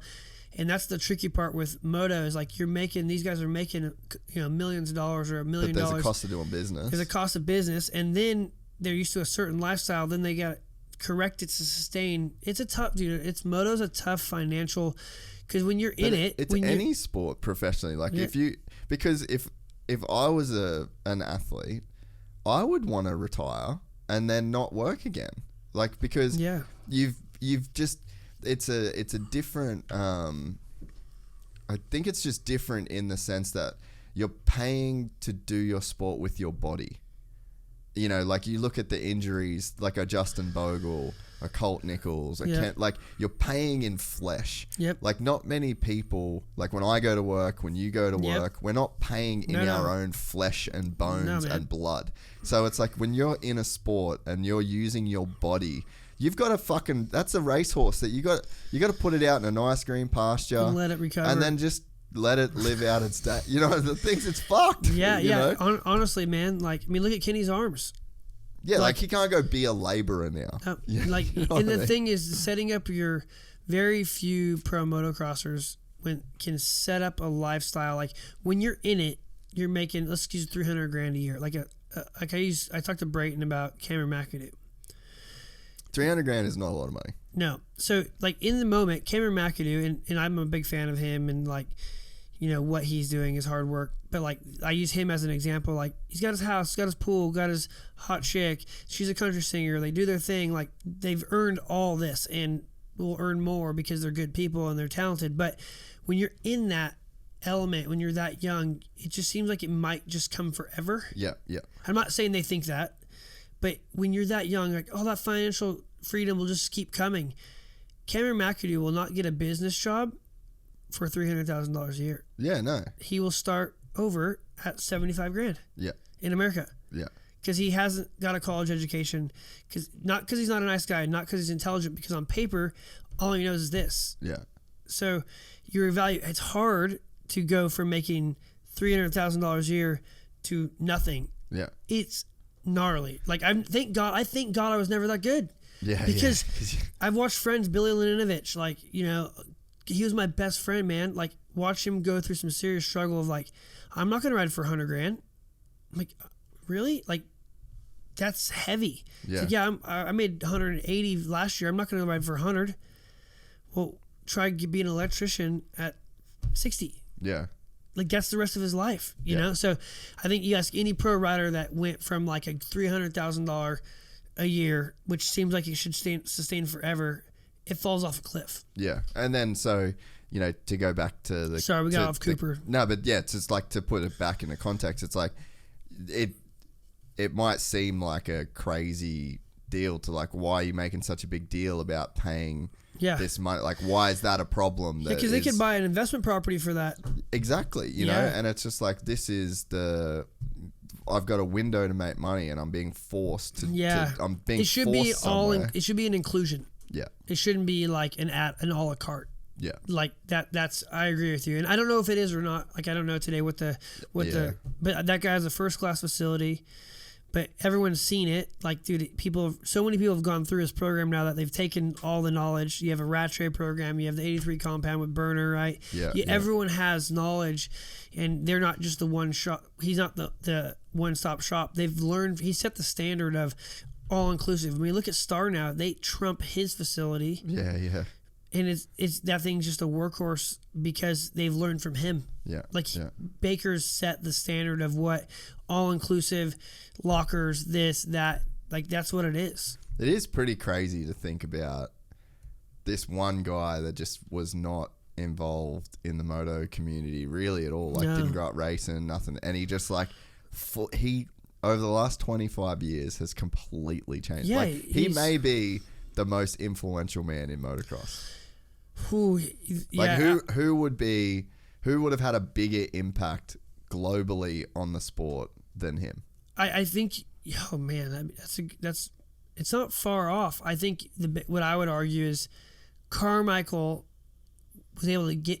Carmichael was his platform, and why I respect Alden so much and think and we're talking so highly of him is he wasn't arrogant and he wasn't forward facing. He didn't want to be in the thing. He didn't just chirp. That's very true. He just did the work, and we all respect him because we don't really know, but we think we know. We've seen guys get sucked out, pop off the program. We've seen guys succeed in the program, but he doesn't change who he is. Alan Baker always sticks to his guns. Yes, it's evolved and softened or hardened depending on who the rider is, but he sticks to his guns. It's a gluten-free diet. It's this. It's this. Like, it didn't work for Dino because that's not a Dino program. Yeah. But he didn't change who he was. Dude, he didn't change who he was. How's Chase Sexton and Alden Baker? Oh, my God. If that goes down in, 2024? Yeah, I mean, look at Christian. Oh, that's scary to think about. The regiment. Oh, yeah. You got an absolute stud of an athlete. And does that happen because Peter Park, who is up in Santa Barbara, because that's who Chase uses, and Chad, I think Chad started using him. Yeah. And Peter Park's even more behind the scenes than everyone else. If something's working, like with Chase, the trajectory is going right, do you change his program? I feel like Chase is... The way that I see Chase is that he just wants to win so bad. Like, he's one of those really, like, rare people that's come into the sport, and he's like the premier class guy now, and he's like he's got the speed to win, he's got the talent to win, he's like already one at the top, but like all he wants to do is win a title. You could tell Chase Sexton that he needed to eat glass every single morning with his porridge, and he would eat glass every single morning with his porridge. So like in my head, if you're Chase and you want to win that title, that's why he's going to that's why he's going to KTM, right? Because KTM comes with Alden, it comes with that program. It seems to me like he's just wanting to push himself into the direction where he can just go. I think Chase wants to be the guy that wins 3 titles in a row or 4 titles in a row and then bounces, and he's just looking for the formula to do that. And like I said, he'll do anything. Maybe that's a big part of the move, because he's like you said, it's not for Dean Wilson. It is damn sure for Chase Sexton. Structure. Oh, and just like tell me what to do. Yeah, tell me what to do. I trust in you. Yeah. I think that's a lot of why he's going to KTM, but I think there's a big part of it is that he doesn't want to even fuck with the alpha male of Jet Lawrence. Huge. Sorry. Like the biggest dick energy of an 18-year-old Yeah, ever. like I think he's going, no, I'm not even gonna let that even in I know that I can go to this team. Yeah. That's every bit as good, if not better than this team. Yeah. And I don't have to worry about, and I can beat this kid and there won't be attention. I can be the alpha male. Like Cooper, like they look at the planning, like big year for Coop. At Red Bull KTM, it's a big year for all 3 of those guys. Like, because the alpha male's coming in, as in Chase Sexton. Yeah. Like, the hot kid is...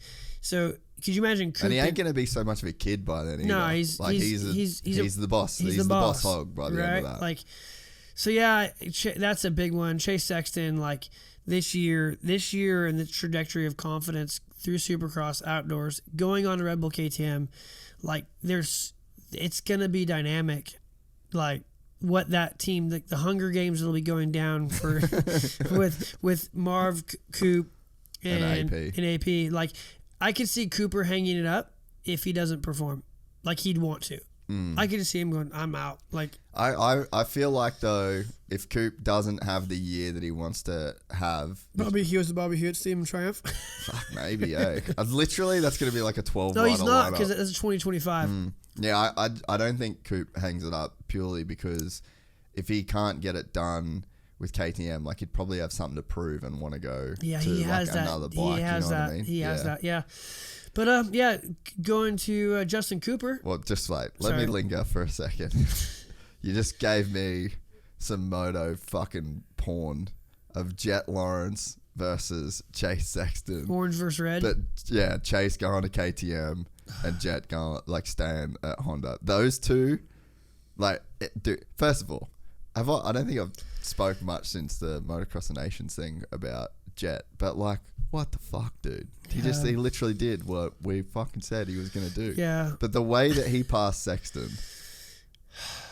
what the fuck, bro? Like, it was so gangster.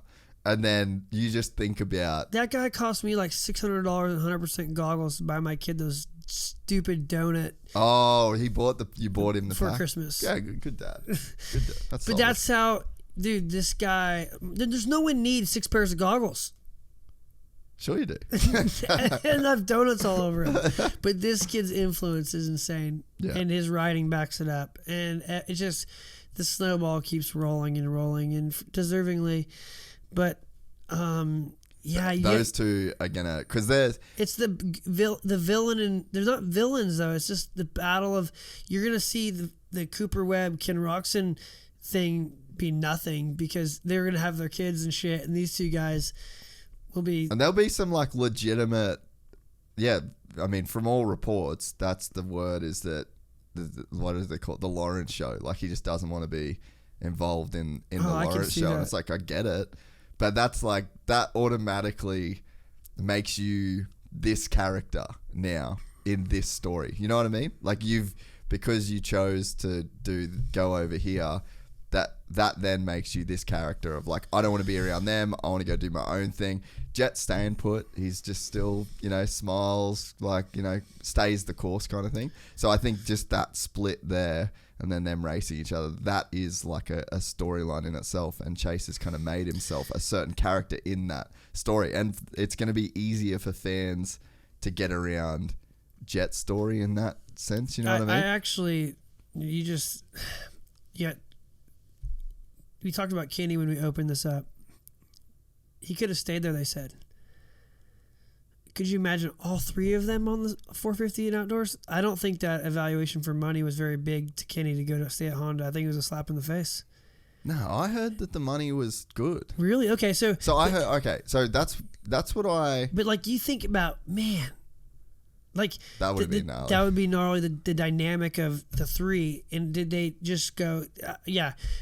Well, so just to tell you, apparently it's $1 million. Oh my god, yeah. So I thought it would have been half of that. Yeah, just because like we want you, but like you have these two, and that's a big 3 guys going for a title. 3 guys could win a title on the 450. Yeah.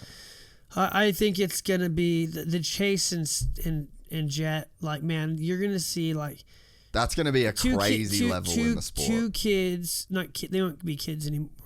Jet's a kid, in my opinion, but Chase will be a fucking man. Like, yeah.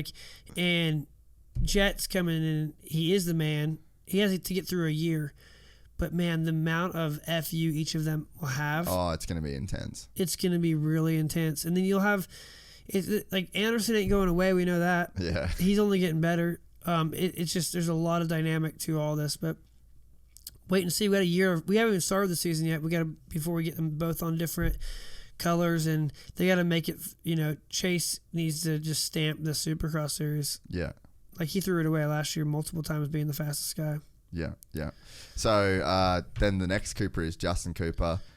People of the media guys, shout out to everyone that's been pushing back on Star, like basically just not letting Cooper ride. Like, that is the most fucking ridiculous thing. So like, they won't let him ride the bike. Well, so now that he wasn't going to race the 450, they're like, we got nowhere for him to go.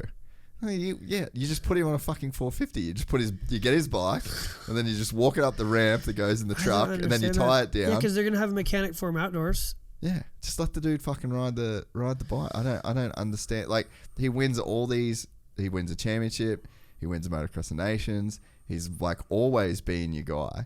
At the very least, he'll whole shot 16 of the 17 races. What I applaud him for is actually going, nah, I'm not going to ride for like a bad team, a B-level team on a 450. I'll stick to I wanted my evaluation. I want to be paid for my evaluation. Like, and win another outdoor title, and like, or try to win another. I mean, dude, he proved he was all for it. Like, I mean, Jet's out, so now he's back, a title contender in the lights. So will class. he do the lights outdoors? Yeah, just let him ride a 450. I know. Just It's another bike on the line. But does he dilute his stock if he doesn't perform on it? So when you know what I'm saying? Does he dilute his stock if he's like 15th? I'm just yeah, but I'm trying to give you like a good answer. I guess it's just like you are who you are, though. You know, like it'd be like ducking a good fighter. You know, it's like, all right. I mean, we can confidently say that, but in his head, he's like, man, I'm not going to go out there unprepared and get 12th because I'm worth. Yeah, well, that's if he's unprepared, I guess. But I think he's been right. Did you see the Instagram clip of him? No. Dude, what clip was that? Did you. Was it filmed by Blake? Dude, I don't know, but I saw a clip of him riding the 450 that looks so sick. Yeah, let's have a. That guy is legit. Like, and obviously he's so secretive about his injuries. Usually we don't really know. Yeah, this might be it. Yeah. Like, he looks fucking fast. He looks small, but he looks fucking fast. Oh man, this guy's bad. Oh, he's a fucking G. Look at that. He's a Cooper Webb too with that mental toughness, man. Like you can't really rattle this dude. Oh, I mean, Motocross Nations was about stamp it. Yeah, like that's about as good as it gets. Like if you can be the lights rider that wins Motocross Nations for America in America, like that's a big ask, and you did that, you know. Yeah, he looks. I think it's good to see him. Like he looks good, right? Very good. You know, so I don't think that he's. Yeah, I don't know, like how prepared he is. Oh, he's got a vlog too. Sick. Shout out to Justin Cooper's vlog.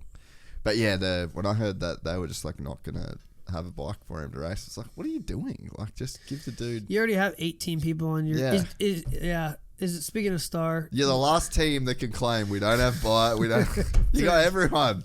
Like KTM, we get it. You bring in these new models at like dumb parts, but these guys, well, they have a new 450. There you go. Have you rode it yet? No, man, I haven't. You didn't get the invite to the Melbourne one. Yeah. No, but it looks really good. It looks really good. Yeah. It looks really good. That's why I'm half thinking. Because I'm gonna have to get essentially a desert bike next year. So I don't think I don't know that I'll get a 350. It looks good, man. That bike, that Yamaha looks sick. I'm either gonna get a Yamaha 450 for the Des, or a Suzuki 450, but call up Tucker and get some factory shell suspension. There you go. But yeah, they apparently everyone that's rode them said they're fucking good. Yeah, I don't think it'll be bad. But yeah, I mean that's another guy to throw into the mix for the 450. Like, dude, it's gonna be crazy. Yeah. We're with Bogle. Like, is Bogle racing? No, he doesn't have a ride. I know that Sealy's doing a couple rounds on 450s. Is he? Sealy on a That's 450. Sick. Yeah. Moto Concepts. Dude, we got Freezy. Who's riding lights? World SX only. World SX only.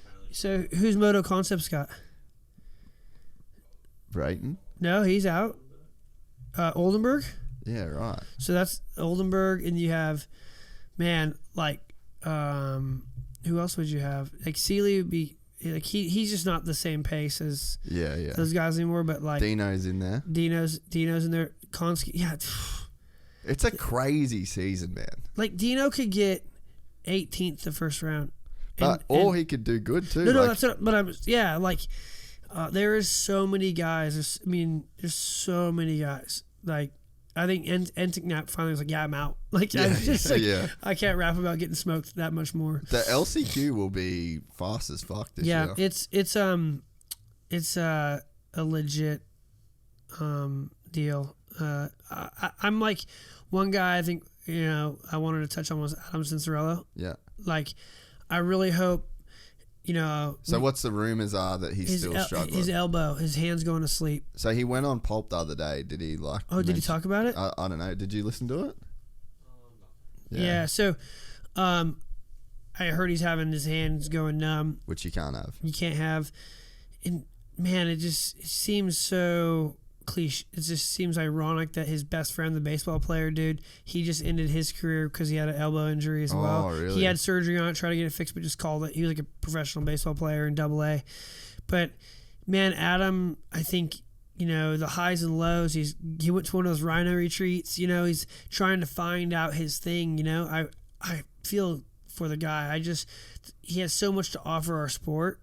I just hope that he can either end in peace, like he can end the way it's not going to end the way he envisioned it. He think, he was set for multiple titles. Yeah. He was set for all these things, but it's definitely not there right now. His back's against the wall. Like, he's not raced since Millville, I think. Multiple surgeries. He had an early injury in the year. There's just so much unknown. And I just hope that he can, write this next chapter the way he hopes he can. Like, that, what he put into it, he can get out. Yeah. Because he deserves it, and we deserve it as fans to see that guy up on the podium. He's so fun, but we haven't been able to see that part of Adam because of the highs and lows. I can't even fathom putting on that fun, articulate, like, face without being happy and without knowing what your body will do. Like, I couldn't imagine, like, if it's happening, knowing, man, I hope my hand doesn't go numb so I crash in the whoops. Like you said, it can't happen. Yeah, no, you just can't be out there with that shit. So that leads me to the other guys. Savachi's riding the Pro Circuit Kawasaki. He crushed it in Melbourne on the WSX. Dude, he was riding so good. I just don't, you look at him and I'm like, where is he making up this time? Oh, he was where is he fast? Dude, he was so good, right? Like, it's crazy. I saw him in the elevator and he was so small, so lean. Like, you can tell he's all in. He wants to be on a carry, and he wants to be on what he's good at, and feels good on. So I give him props to him and his dad and the people around him. Like, no, we're just gonna roll the dice, be on this. So is he gonna show? What's he gonna show up on? Is he gonna show up, or is he just gonna work himself until the spot opens up? Because I seen the clamps on his bike, the Pro Circuit, raw finish clamps, looking at his stuff. So is AC confident he can get through? I think that's that spot that Savachi slide into. Is he gonna ride a Pro Circuit Cowie 450 like Tick did? On the side. We didn't talk about him, so that's another guy. He was straight up as fast as Kenny. Tickle. No, Savachi. Oh yeah. And that's another guy in the 450 main, right? And I think he's trying his best to rewrite his story, make him. He's not a very approachable kid. He struggled articulating his energy, Well, I think he was with Joey, it's he's the first kind of kid to. He was the first of the MTF babies almost. Dude, he had the big man on campus attitude. Yeah. The MTF kid. Yeah. Right? And when JDR folded, he came to Orange Brigade, and I got to be in part of his team. Yeah. With James Coy there, and you could just feel the sense of me against the world. Yeah, it was always like that. Even at JDR, he had a weird attitude towards it. And that kind of came from MTF, I feel. But I feel he's the. But he's changing that narrative. Let me get that straight. That's the past Joey. Let's not talk about his past with the now. Well, you think about he lived in AC shadow. He lived in when you got the Cooper Webbs and the guy he was a kid that was always as fast as them, but didn't have what they had. The marketability. But then now you if you zoom back, you're but just not everyone can. It's just amateur motocross racing. Yeah. He's the kid that ended up with that. You're the kid that ended up with that. He just wanted to go, I won, I want the ride. Yeah. I did good, I want the ride. There's more to it. It's just not how it works. It's he's proof that you kind of have to be not a little shit also. Yeah. Yeah, and I know that there was filmers that didn't like him, and so it's he wasn't getting the Instagram clips, wasn't getting the the video features and stuff that other people were you getting. Look at Dino and you look at Savachi. Yeah. On paper, the last 5 years, Savachi's actually done way better. Yeah. But Dino's had a ride. Yeah. And once again, this is not a dig on Savachi. It's more of he's changed the narrative, man. I think I saw him in the elevator.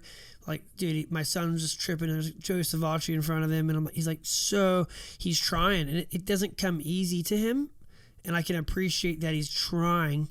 He's not on social media. He doesn't want to be someone he's not. Yeah. So, going back to the riding, that's what we're here to talk about. The riding is he has it, man, and if he looks so good. So let's hope that he's got a base of riding, a base of races he's done.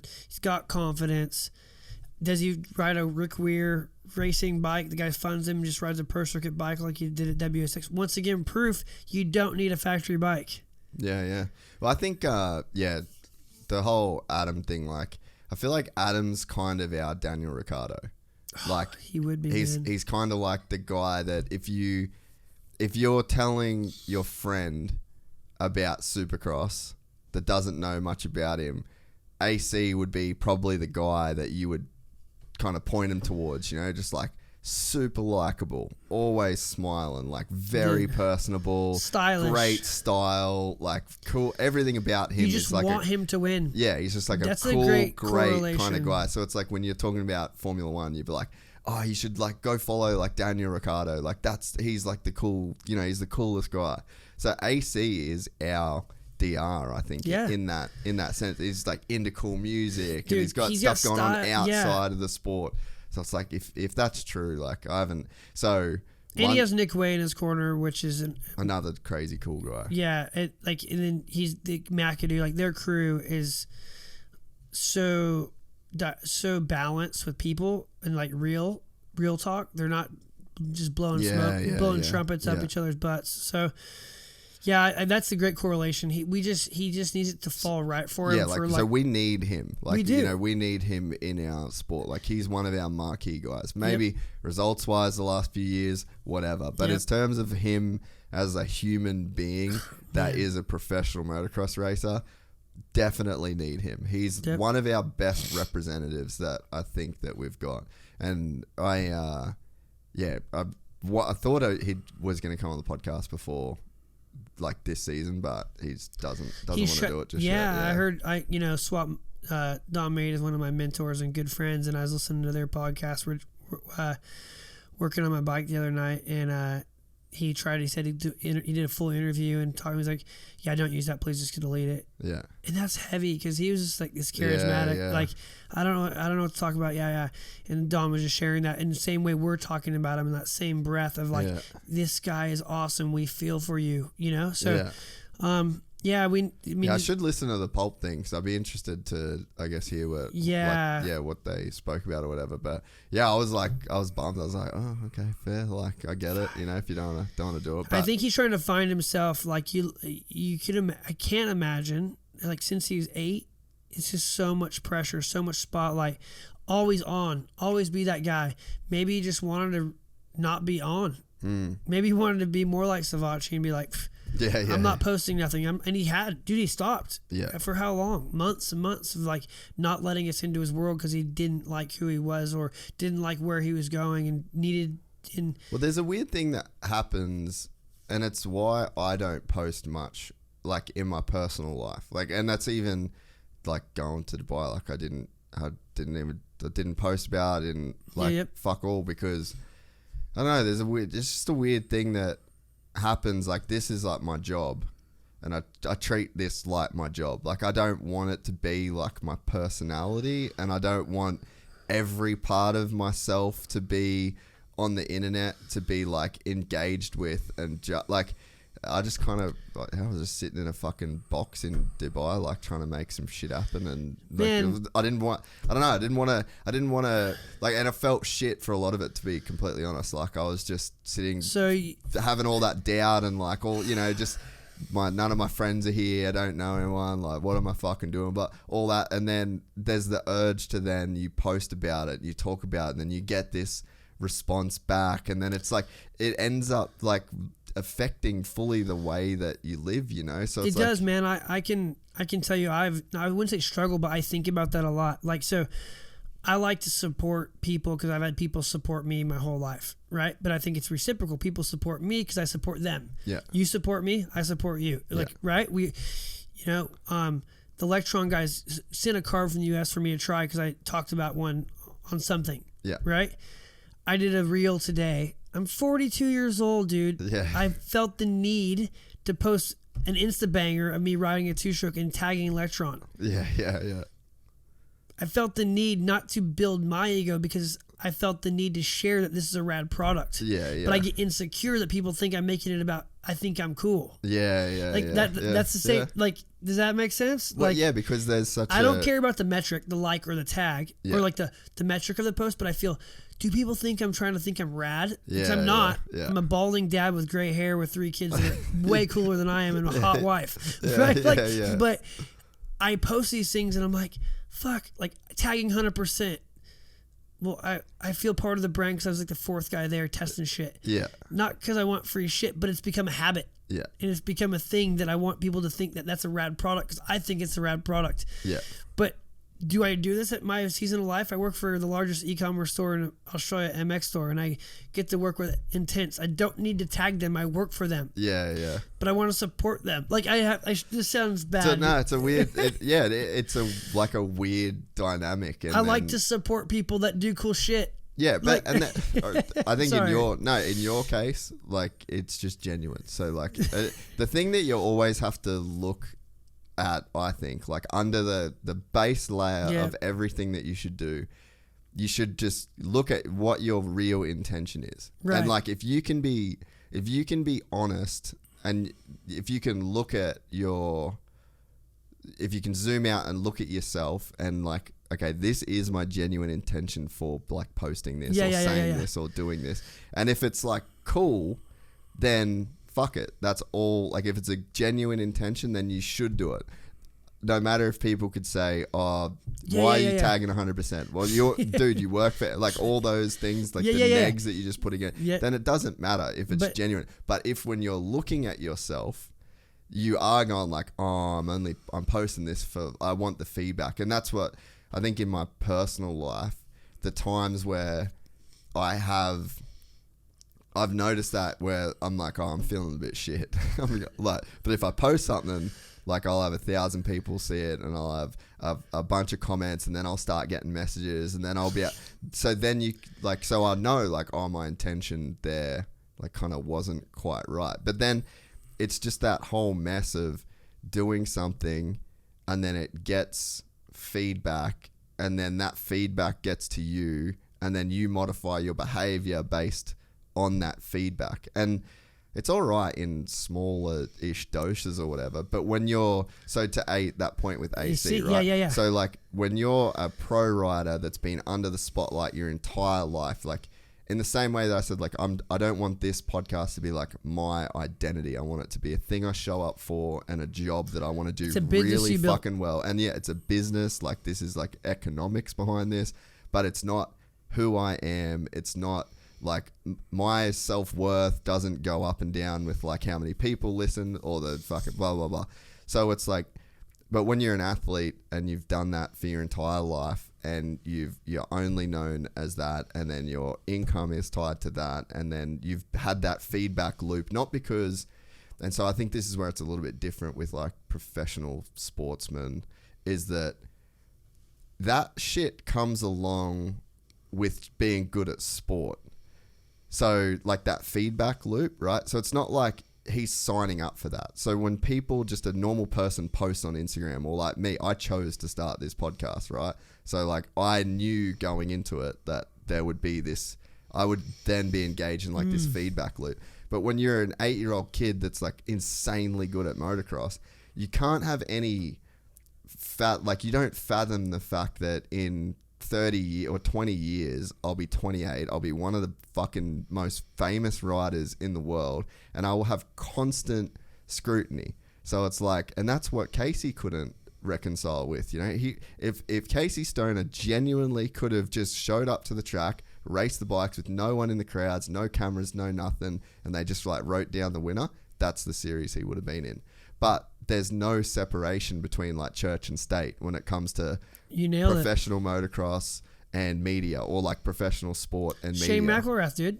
Shane McElrath just was like, I'm coming out of retirement. My wife's been posting for me for the last year or 2 years because I just couldn't deal with it. But I recognized it's part of my job. Yeah. Like his value isn't that great because he's not showing, like once again. Yeah. Right. Yeah. Like if you want your value, you have to be like Ricardo is a prime example. Yeah, like he gives us, feeds us what, you know, whether what he wants us to think or what he is thinking. Because I don't know him like at all. He's one of your friends, but you know, Shane McElrath just did nothing. So his value to sponsors, to media, and in the moto industry, as we know, man, we're just fighting for everything. Someone gives you a sticker they want to post. Yeah. Someone gives you $1,000. You got to sell your soul for that $1,000. Like, so he's just like, nah, I want to do my job. Well, his job in his eyes was just performing on the track, but it's evolved to more now being in the public eye, being a professional. So, yeah, AC man, can he get it right? Will Savachi take his ride? or not take his ride? Will he fill in? Where will they go? Those are two hitters. Yeah. Dude, the thing with AC, though, is like, let's say, and again, I know literally nothing about the situation. Like, I hope. Oh, nothing. I hope so much. I'm just a that- fan. Yeah. Yeah, no, yeah. So, It's so kind of rad. I don't even know nothing. Yeah, so I don't know, but like if that is true and he is having those problems and it's going numb and he can't ride, like, first of all, he's got a job within the sport. Like, I think when he does the announcing and when he's in the booth and on track, like, he's class, bro. Like, Yeah. he is straight up one of the best dudes at it. Yeah, and he's he's- only done it a handful of times. So he would, for me, I'm like, all right, if you can't be out there, then we need you in here 100%. Selfishly. Yeah, but would that be what he would want to do if he couldn't end up like getting his Yeah. health fixed? Like, probably not. Nope. So it's like, I don't know, man. Gosh, I just hope that he's, would be so heartbreaking. like, he came out. Did he podium last year, first round, or was he? He was fast first round. First last round, he was fast at. Yeah, like, so he has speed. Yeah. He has speed. Like, best lap. Well, his first year, he was like the fastest guy at pretty much every yeah, single. he's having his crashes, all his Yeah. crashes. But oh man, if he can turn around, going into other guys like I think I said Plessinger, big. Marvin's Marvin. Like, he could win a race. He's gonna be just Marv, like staple guy. But I think AP's a big like question mark with what he does on Red Bull KTM. And then Christian Craig, man. Someone told me he wins the race this year. A guy at one of the motocross tracks in Oz was like, "How's Christian gonna do?" I'm like, "I don't know, man. He looks better than ever. Like, he's gonna win a race. I'll bet you $50." I'm like, "Dude, I'll take that bet." Yeah. But not because I don't like Christian. I'll think, But it's just good odds. It's Yeah. good odds, and I'm like, man, could he?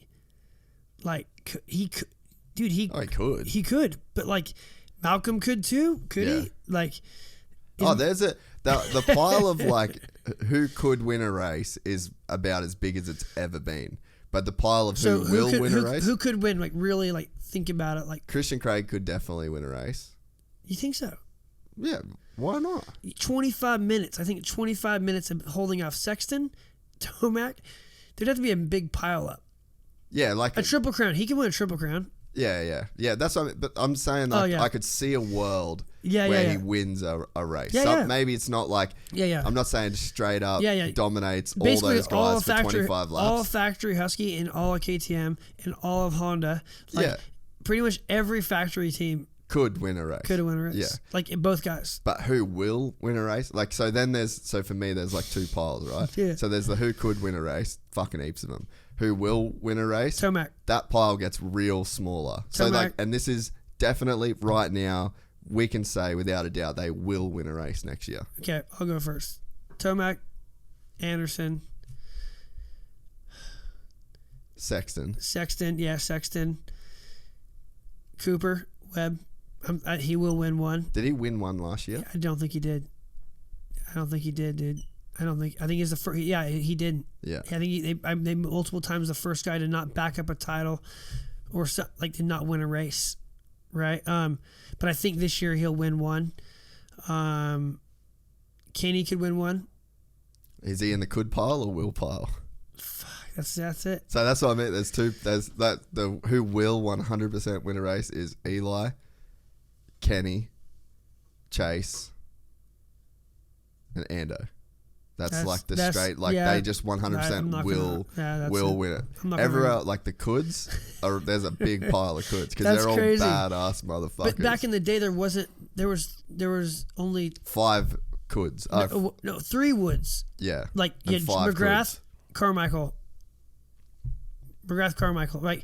Chad, James, Yeah. right? And then no No coulds. one. Yeah. Like, they were 25 seconds ahead. Now they're just ticking like first, second, third across the finish line. Yeah. Right. It's not it's sick. Yeah. So there's I think the could pile is just massive. Like there's so many dudes that there could. is. So yeah, when you say could Christian Craig win a race? Fucking 100%. Yeah, Could like- Malcolm 100%. Yep. Could Plessinger 100%. Yep.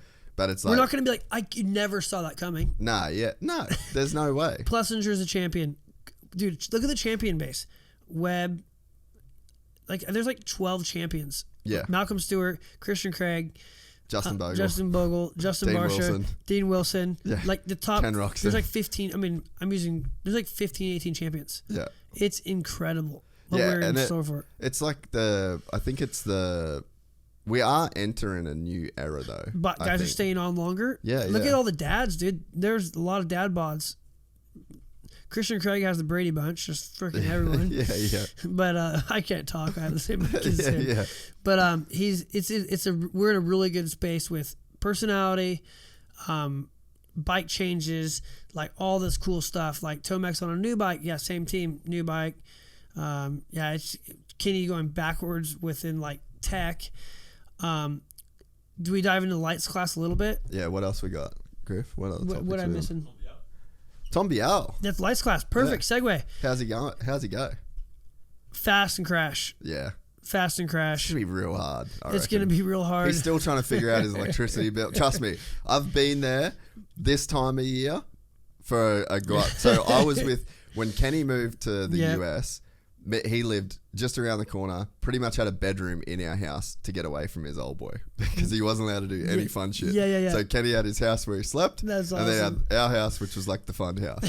And that whole period of time, it's just like, oh, I got to go pick up a fucking car. I got to go change this. I got to go do my license.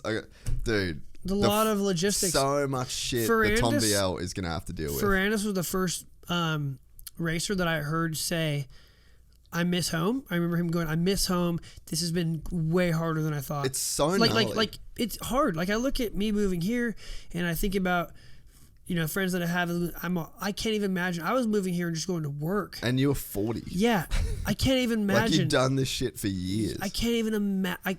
Any rider that races abroad, props. It is insane the amount of infrastructure you have to have behind you to be able to focus on you to perform and not all the outside white noise that is life. Right? Yeah, and you're just life. Getting like pulled you said, in so many directions. Driver's license, car insurance, toll bills on the 91 freeway that you didn't need. Yeah, dude, it's heavy. So Tom Vial, I think is it's rad. I'm stoked. We have another world champion over.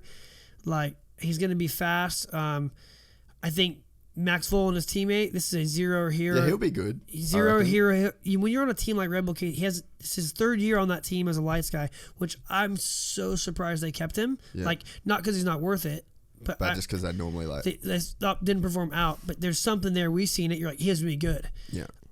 Let's hope he's good. Kid's rad. His dad's even cooler.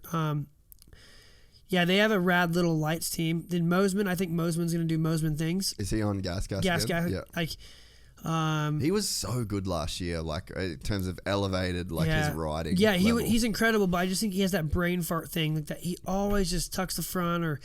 But I said he's super. One of our OG podcast guys, like he's one of the dirtiest guys. Like he's aggressive, he's fast. Well, he hasn't really changed it too much. I don't think he's trying to fight your stereotype. But Pierce Brown. You know what's funny too, right? So just go a little bit deeper on it.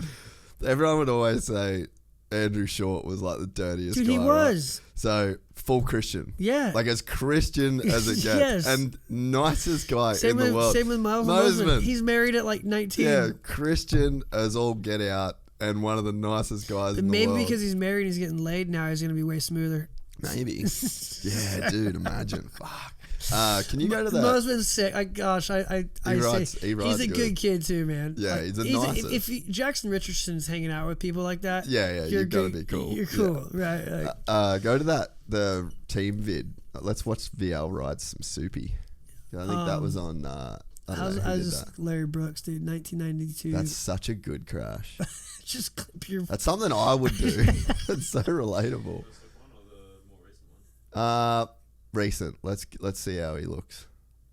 And so everyone That's thinks all right. Frenchies ride soupy all the time. I've kind of dug into this kid and listened and read. He didn't do that French series like a lot of people. He's like a motocross bred Frenchie. Yeah, okay. So he didn't do like all those French supercrosses that most people do. Dude, how is this setup that KTM has? My dad built that place. Oh, really? Yeah, the Supercross track and all their buildings. But their new campus that they're building a full campus out the back of there, you know, how they're segmented buildings now. Yeah. It should be opening soon. It's like What? So if you go like keep going up Hot Springs and then you go down over the hill.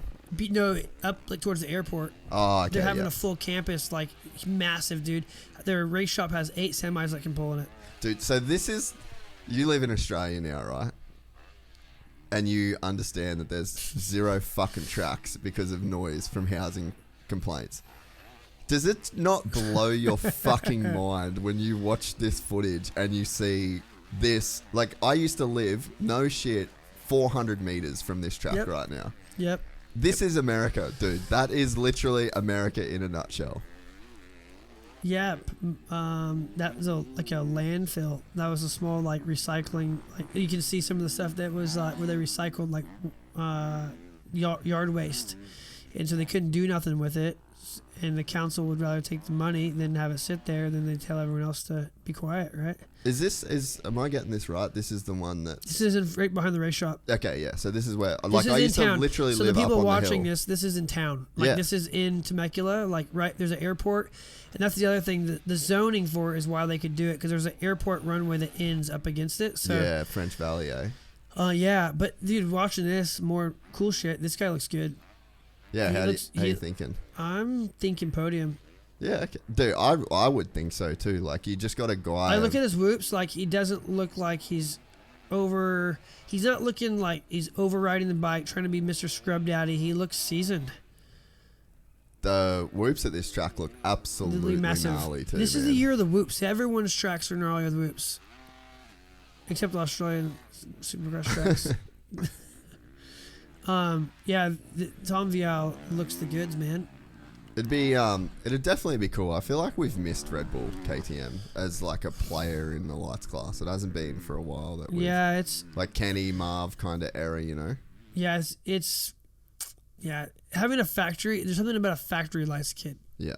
Right. Tom Vial, Max Follin, McAdoo, Shimoda's gonna be really good this year. I think this is the year for Shimoda to really do good. Jets West.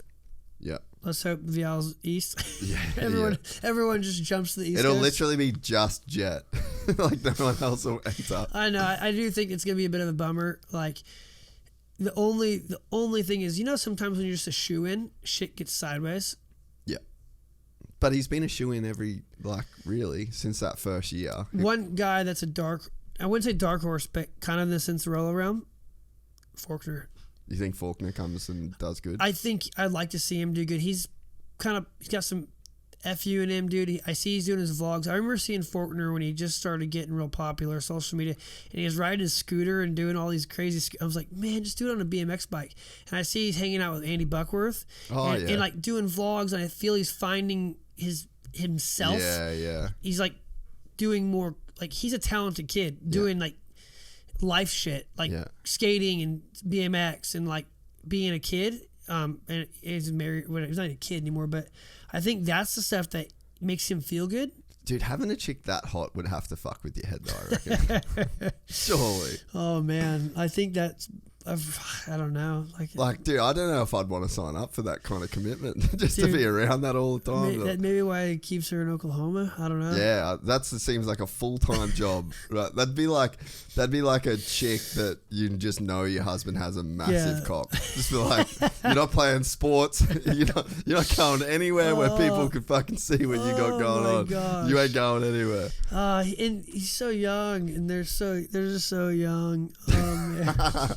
To live like I watched I was never fast enough to pull the hottest chick, or if I had the hottest chick, the faster I got her from me. Yeah. But I think Faulkner's he looks fast. He's got a vlog. It's pretty rad.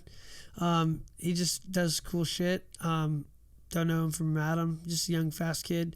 But Pro Circuit's got a pretty heavy rider D team, French. Rider D. That'd be cool. I think he's going to be like not winning races or whatnot, but I think the long game, I think he rides pretty calculated. And not, do you think Deegan races Supercross this year? East Coast? Yeah, I'd say so.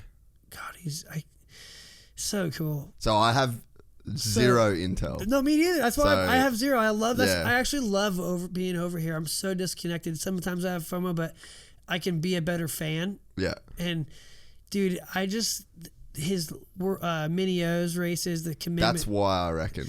Like, he did so good. And they kept talking about how, like, they just going through the motions, doing stuff. I'm like, he doesn't like these A races no more. He doesn't want to stay here anymore. Yeah. Yeah, so I think the plan for them, so this is the last update that I got, right? So this was before Mini-O's, was that no, not riding Supercross, gonna ride motocross next year. But then for no intel, you go to Mini-O's, dude, that shit was crazy. Like, did you watch the moto where he come from last to first? I did. I watched it. Yeah, I watched the entire amateur moto. When was the last time you did that? And you know what? The talent he was racing was not that good. It was the track was nasty. Gnarly, dude. Yes, and when I say talent, those kids are really fast. Like those kids, like there's not a name that people watching this would know. And that those kids that are up front in that moto live around that area. No gator back like the back of their hand. But the way he had that, he didn't need to win that. But he wanted to win that because he doesn't want to lose. It was in the damn near dark. You can't teach someone that grit. Yeah. You can't teach someone to just want to win at all costs. You can't buy that. Everyone talks about their resource, their money. Yeah. You can't buy what this kid has. You can't buy it. You can't put it. If you could put it in a jar and sell it, you'd be a billionaire. Yeah. Brian didn't buy that jar of what Hayden has, because if he did, he'd give it to Hux. Yeah. But man, he's looking spicy. That was a crap. Like, that's the first amateur moto I've just sat and watched, because everyone's like, you gotta watch this. You gotta watch this. Gnarly was the track. You're right. Like, the track was so cooked, and he was dead last, and was just. The way that he was There's passing not a lot of people, places to pass, and he was making it happen. just riding crazy lines, and just got faster and faster and faster and faster. And then on the last lap, it's like he just willed. He did a Cooper Webb. That was a Cooper Webb. I've seen Cooper do that in that. Yeah. At Gatorback. Oh, right? really? Like Dakota Alex, dude. Dakota Alex would be a different rider if there wasn't a Cooper Webb. Because he just got Coopered every time. But yeah, so I think based on that performance at Mini-O's, they're probably thinking like, there's just not. What's the point? So, and I think they're gonna have Dax Bennick be their A guy. Yeah. Like all year. Yeah. Like all year, because LeBlanc didn't make it. Done. Right off the back. There's a few of them that off the back. Romano, he's there. He's there. Yeah. He's still on. Yeah. Who else you got on Star? You got 55 guys. Jordan Smith. Oh, that'll be good. Does he change the narrative? Maybe not. But like, he'll be fucking quick. Fast in the whoops. MTF kid. Fast in the whoops. Yeah. Yeah. No, dude. I actually think I would bet money at this point with no intel that Deegs rocks up and does a couple, because what the way that he rode was a pro, not like a pro ride, but it was like a dominant pro ride. It was like a guy. It was just extremely obvious. It's not very obvious. He was another level. Yeah. He was on another level. Like those kids, people don't realize in the world, in the globe, Americans know that have raced those now. If you're not going to amateur nationals, you don't know. Okay, in America, those kids all have incredible speed. Yeah, they're fast. All of them. Yeah. Every if there's 40 kids, they're all fast in their region. Like, you'd be mind blown. But not all of them have the racecraft. A small amount of them they can all scrub, whip, whoops, everything. That's why they've leveraged their house to be there. Yeah. But not many have that it factor of making it look slow, making it look easy like a pro, and that's what Hayden had. And you could just visibly see the work that he put in. And like, you got a guy like Dax, who's the next big thing. He'll be riding for Star as well. Like, he's gonna be a pro. He's a guy that he's gonna graduate the way that a normal guy graduates, right? But he got fucking pumped by Hayden in that. Like, you could just visibly see the difference. This is a kid that's just outworked everybody. Yep. And when I look at Jet and when I see Jet right, and I look and I'm like, so they're kind of fucked now, because like, just look at the way he rides a bike. Like, it's technically so much better than these guys that like, he's just doing this different thing that you're like really going to struggle to learn how to do. Yeah. And then, But with Hayden, I see it more of like the work perspective.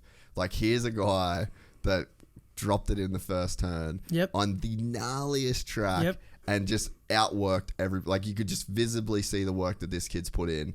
And that if that moto went for another 10 minutes, he could have just kept, like, he could have kept, if it went for another 20 minutes, he could have kept going. He was incredible. Looking at the star lineup real quick. Yeah, Hayden Deegan, I hope he lines up. Yeah, I'd say he will. That's sick. Yeah. Levi Kitchen, man. That's probably... That's a Jason Anderson, like, he has a lot of Jason Anderson in him. That's probably my guy from Star this year that I think that's going to be like a big breakout year for Levi Kitchen. Thrasher, man, this is a year, right? He won, and he won the year before in Georgia, the Atlanta races. So, like, he had a rough year last year, like highs and lows. He should be legit. Jordan Smith, Romano, who's 40? Dude, I forgot about that move. That'd be pretty cool. Styles is that, he could this whole group. So Levi will win, I think. But yeah, that's a very strong team, man. Yeah. Like, man, I cannot believe Jordan Smith got a star ride. He'll be fast until he won't be. But another epic human. Let's hope he performs. Who else? What other circuit? What other topics we got? Oh, we stay on the lights. Who else we got in the lights class? Well, then you got the Lawrence brothers. Probably don't need to talk about them. First podcast ever. I'm just not really going to talk about the Lawrence brothers. What do you got for us? They know. They know. The people listening know. No. Like Swole and who's on Husky? Swole and what's that? Hampshire. Man, Hampshire. He's just good. He's always good. He's always good, but he's like a Smith, right? But like doesn't break. He's not as fragile. Yeah. Swole, let's hope like that Dino podcast with talking about Swole, dude. So like, what a heartbreaking thing that we knew it happening. I don't know. Yeah, I hope Swole does it well. Like, man, there's the sport's in such a sick place. Like, you take Swole in any of these guys. And he's right there. Like, he's there. Like, Mosman there. Like, the lights class is just as deep as... I think there's the guys that will win. Lawrence. Yeah. Shimoda, I think, wins a race Faulkner, for sure. Yeah. Faulkner, I think they'll split those guys up. Yeah, McAdoo wins one. McAdoo wins one. I actually would say McAdoo's just below them, man. Maybe I'd say, yeah. Just, like, in between that group and this group. Yeah.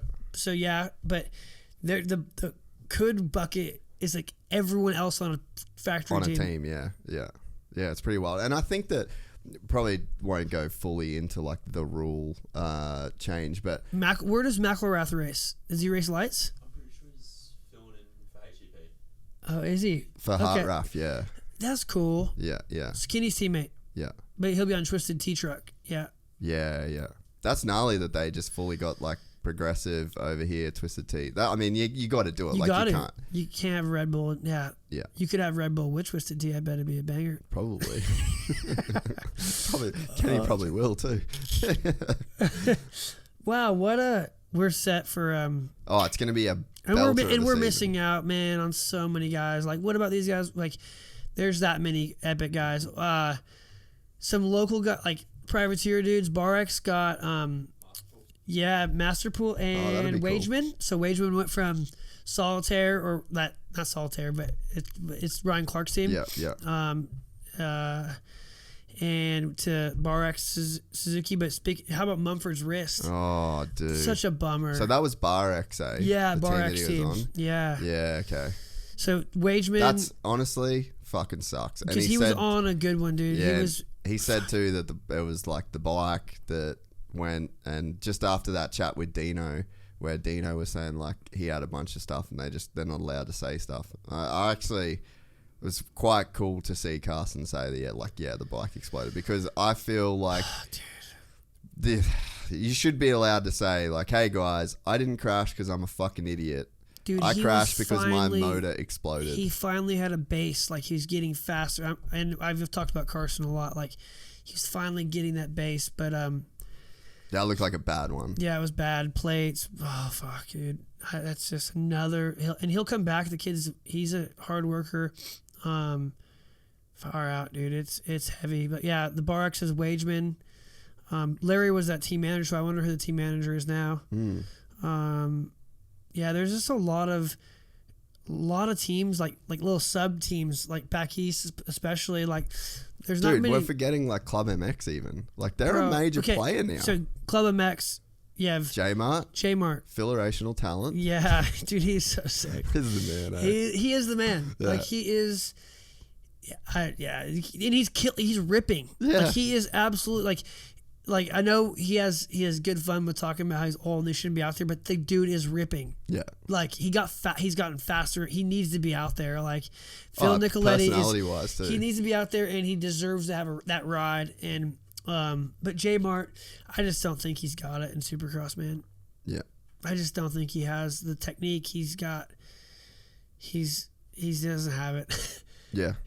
These guys have all evolved. Like he's over revving. Like I think he's just been off the back. Outdoors, like he can meathead it through that 18 minutes where they're dying. Yeah. But I don't think he's got it. I think he's searching, and he hasn't ridden for so long that he doesn't know what that feels like. Even race for so long. Sorry. When. And if he proves me wrong, stoked for him. But I'm just looking at data. Yeah. Dude, I was at it was actually the last Supercross race I was physically at was Daytona in like 17 maybe. And it was when he was riding the 450. Bro, he was so fucking fast. It was out of control. And then he had one massive crash in first practice and then one massive crash in the second practice. But like, dude, I think he was like fastest. He was fastest or second fastest or 1 and 2 in the two. So just like had that crazy speed. But yeah, Supercross has just got its own thing. I think what's happened now, man, in Jet Chase, Tomac. I think Tomac and Kenny started this new movement of riding. I really truly believe. Like there's guys that did it, guys that didn't do it, or dabbled in like your feet up, like. You know, not doing different techniques. Being more technical. Yes. And Tomac kind of started it. I truly feel, and Kenny had it. He was doing it, but no one really caught it because Dunge was still competitive with like that very Cooper Webb, perfect motocross technique of like what we thought was. Yeah. And then you talk about Deegan, very technically like Dunge. He's evolved. Yeah. Like they've changed. He's in that moto team standing up way late. Yeah. Like feet up. They study and like all these kids. Like you look at like Jordan Smith, MTF is forward thinking in their training techniques and whoops and whatnot. But like Levi Kitchen, feet up. Like everyone's evolved. And J Mart hasn't. He's just sits down in the air, sits down and lands. Like you just can't expect to change the result doing the same thing. That's definition of an insanity. Like the game has changed. Like and I think that's one thing when you see the Lawrences, like, and that I think it's what's super special about him in a sense is that you've got Darren, who isn't like an amazing rider. It's not like he come from this motocross pedigree, but he can see the sport, you know, and he's like taken the best parts of everybody, and he's like a Bill Belichick style of mind when it comes to the sport and dissecting the sport, and then you just see it applied to these guys. And and I mean, for me, looking at, like, I look at the technique so much, and you know, like, I notice certain things where I'm like, it's like almost like a concept or like a rule. Like when I was talking to Sexton, I'm like, your knee line is never in front of the front part of your ankle and foot.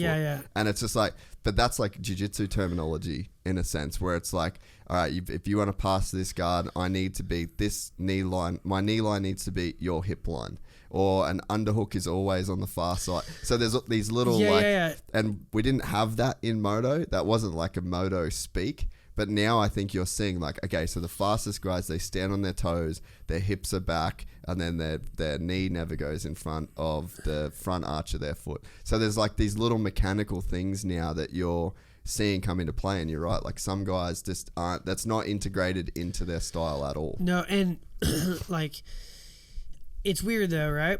so like everything you just talked about, like Hayden, like all this, you're absolutely right. But what's interesting is I love to coach riders and coach kids. I would never coach someone like a novice. That level. Yeah. Right? Yeah, like Lee Hogan and I were talking, and he's like, yeah, he's one of the like prominent coaches in Australia, and Danny Ham, they have a coaching like group, and Danny's just teaching like this new form of technique, and he's like, I get so mad because like that's too far away. Like we still need to ride like how Cooper Webb and Dunge and like we ride, because like dude, you stand up, and like that guy's bike could be set up wrong. Like it goes hand in hand with, and they just wash out. And when you don't have your foot out, your foot's your safety. That's just your head. Yeah. So like all of you guys watching this pod, like or listening, if you want to ride like these dudes, make sure you take steps before you learn, because like what they're doing is, like you said, the Belichick is like top level Tom Brady, like they're running plays that the high school kids don't run plays like, because their bodies, everything's not developed for it. But which is also makes me such a bigger fan. When I watch these guys, I'm like, I never did shit like that. They're coming, like we'd seat bounce again. These guys will stand up, like everything. The chassis has gotten better, the training's better, like the level, trust in the bike, everything's just better. And these guys have to evolve like that, or they're just like JMR, like they're just beating square peg round hole. Hopefully, we watched Dunge, dude. New style. Dunge was legit this year. Same style though. Yeah, he didn't look any different, eh? In a good way. Yeah. But the new style reigned. Yeah. Like the new process, like the way, like I one track where I was pretty like, wow, it's not working. Like I think it was Paula, or he's like sitting down, like oh yeah. And like, dude, you watch like all this light on the bike, it's a different way. It's just changed. Like man, even just the way that I used to ride, like when I'm riding all right, like when I'm actually consistently riding, but like being on my toes and like standing up longer, and like just even like the little things that I do now different that I never used to do. Like if I rode down a straightaway with like my toes out and like standing in the middle of my pegs, like the center of my foot, I'd feel fucking kooky and weird, and you know what I mean. So it's like it's crazy to think that like how far even like my own riding's come. You know, it's weird though now, like because I like studying yourself. There's like this little double at the track I was riding yesterday. I was on the 125, and I'm like, I just want to go double, stand up, stay standing up, and just jump it. I'm like, oh, that's a lot of work. like I know what I want to do. Because like seat bounce slow, but like getting up, like hopefully the bike doesn't bog because it's a 125, and I'm like Chase Sexton and Jet, they just go stand up, like lift their legs. So it's like old dog new tricks, but like it's cool to see the evolution. And like that level of play they have to play at that level. Like you're saying, Swole, he's kind of J-Mart style. Yeah. Like he has well, that Chase said it on the podcast. He was like, dude, none of these amateur kids have good technique. Like Chase Sexton's technique is insane. So his dad's the same as Dazzy. Yeah, he's just like he studied it and repetition. And my kid is no like amateur phenom, but like yesterday we went riding in the morning because he's on school holidays. I'm like, dude, just work on volume, stay out there longer, and elbows up, balls of your feet, knees tight. What are you doing? Okay, Dad, balls my feet, elbows up. Because he has this weird thing he does with the elbows when he jumps, like sucks them in. And I'm like, dude, I don't care how fast you go. Get the technique right. Because then the speed comes. If he wants to go fast, he'll learn maybe one day to really hold it wide open. But yeah, this new generation's legit all the way across the board. Like even privateers that we're not talking about, like in Soupy, have like really, like there's so many epic guys. But yeah, dude, so Jet takes that. You're obviously I'm vetted first round him. First round, will Barsha win the first round? Don't know. We didn't say so. I think Barsha's techniques like one of those things as well. I think techniques changed over. It's not working no more. Yeah. Like it shows he can be up front. The 450 chassis though doesn't work when you rev it that hard. No. Like it's too bound up. Like even when I did the coaching with Townley, there was like a rut and I was in this stand. It was a straight line rut standing up, like mud, just a long mud rut, right? Yeah. And I'm like revving my bike in third gear because if I was riding no rut, then I'd be holding it on third gear and then third gear through the next turn, right? Yep. Townley's like, bro, your bike just isn't working.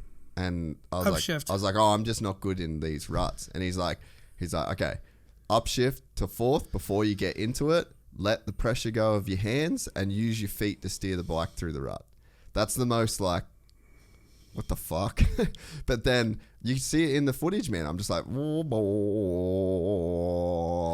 Because you're not steering. No, you're not. But the way that the bike and it's like this fucking wound up like gyro effect, and then any time you're like hitting any bit of the rut, it's just like bouncing like so. There's so much inertia. It's like 13,000 RPM that you've got going in this fucking metal box that's like banging on this rut side to side. So imagine holding it in your hands as it's revving at, let's say 10,000 RPM, and you're just holding this thing, and then someone's nudging you while you hold. Like that's what your frame is. Dude, like your frame is holding an engine that's fucking shaking like it's crazy. So gnarly. Yeah. So it's like you take it, and now let's go, instead of 10,000 RPM, let's go 4,000 RPM. Way more easier to manage. It's so hard to like people will see the 350 test. I'm revving the shit out of your 350 because it's like. Well, you can get away with it. That's why 350 is better, because you can kind of get away with it. But like it's harder to be conscious because it takes technique. It takes practice to learn to ride like Kenny, Everts, Townley's, like to be in that range of RPM. The Chase Sextons, the Lawrences, where you're not just where Barsha's his go to is like.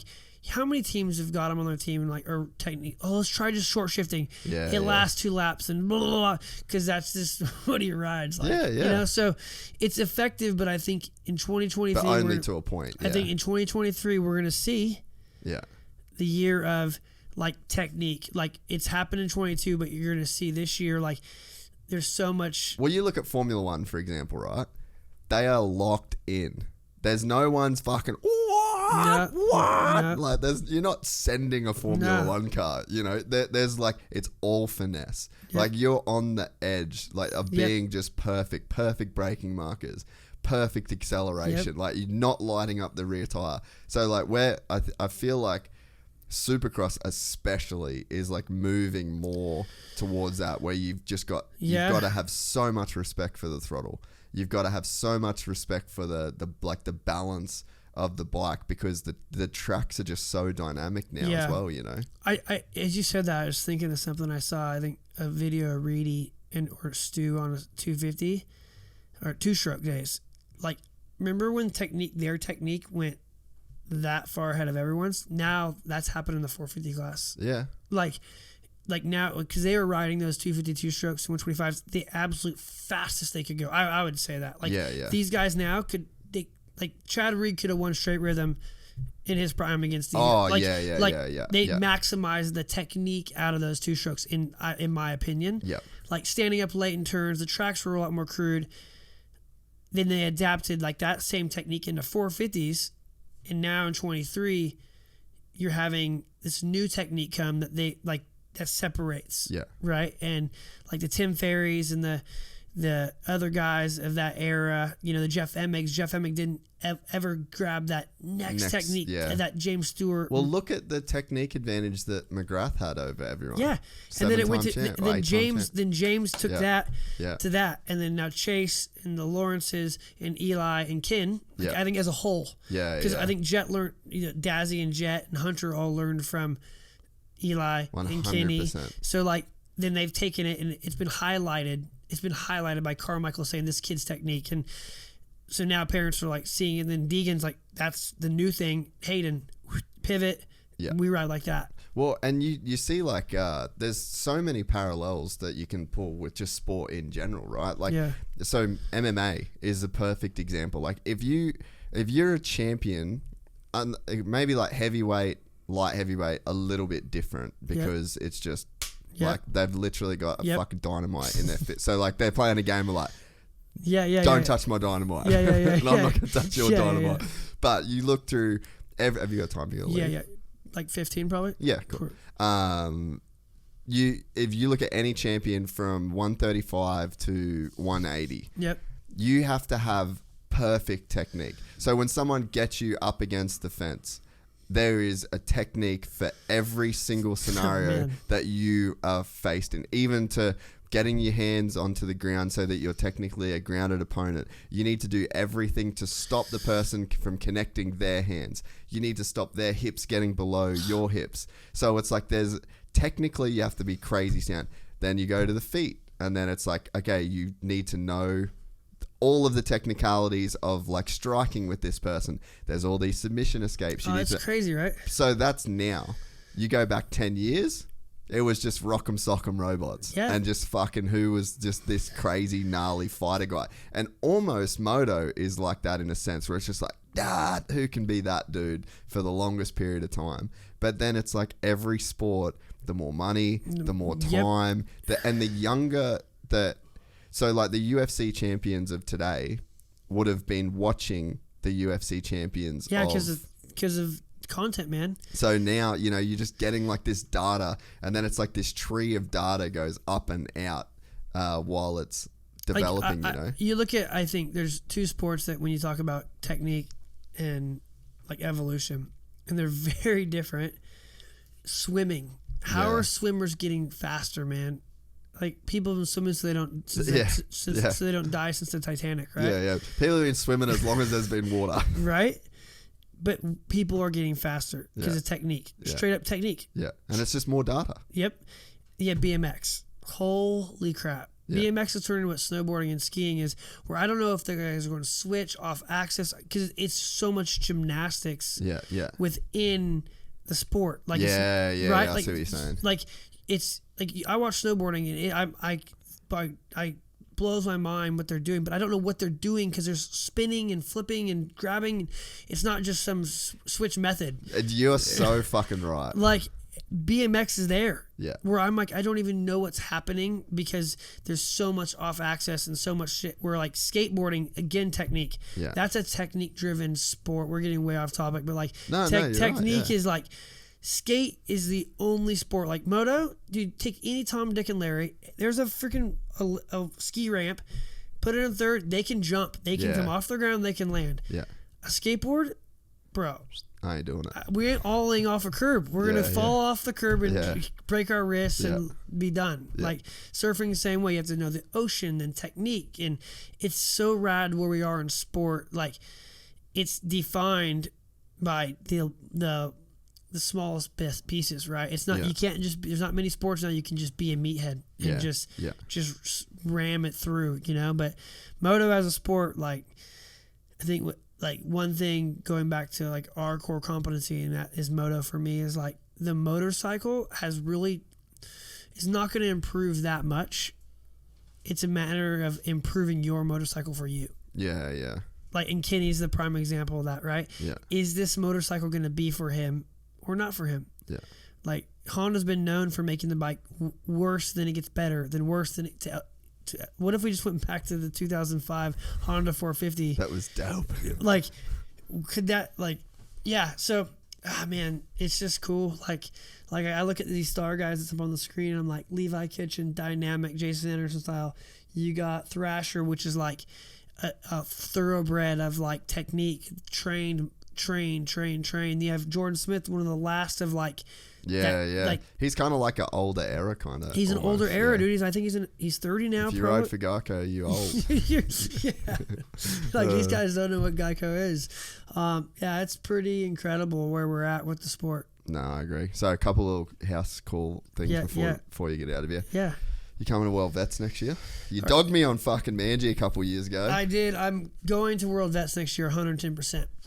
Yes, are you? You're doing. That's what I was gonna call you out because I'm like, this Dubai, this world travel. I mean, dude, if you're not training, you said you're gonna get in the program. So, all right, here's my plan. Right, so I've got media credentials for Supercross this year and motocross for this year. Yeah, congratulations, man. Yeah, so I'm working on a visa, so like hopefully I'll be able to get back to the US, but I kind of needed some things to like fall in line for me.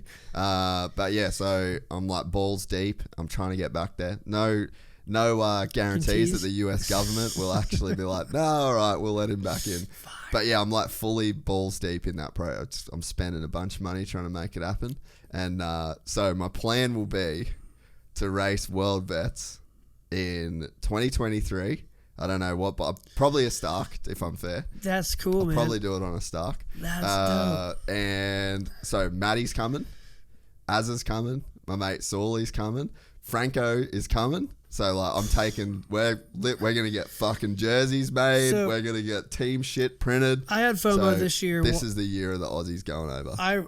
Danny Ham went over and raced. Oh, sick.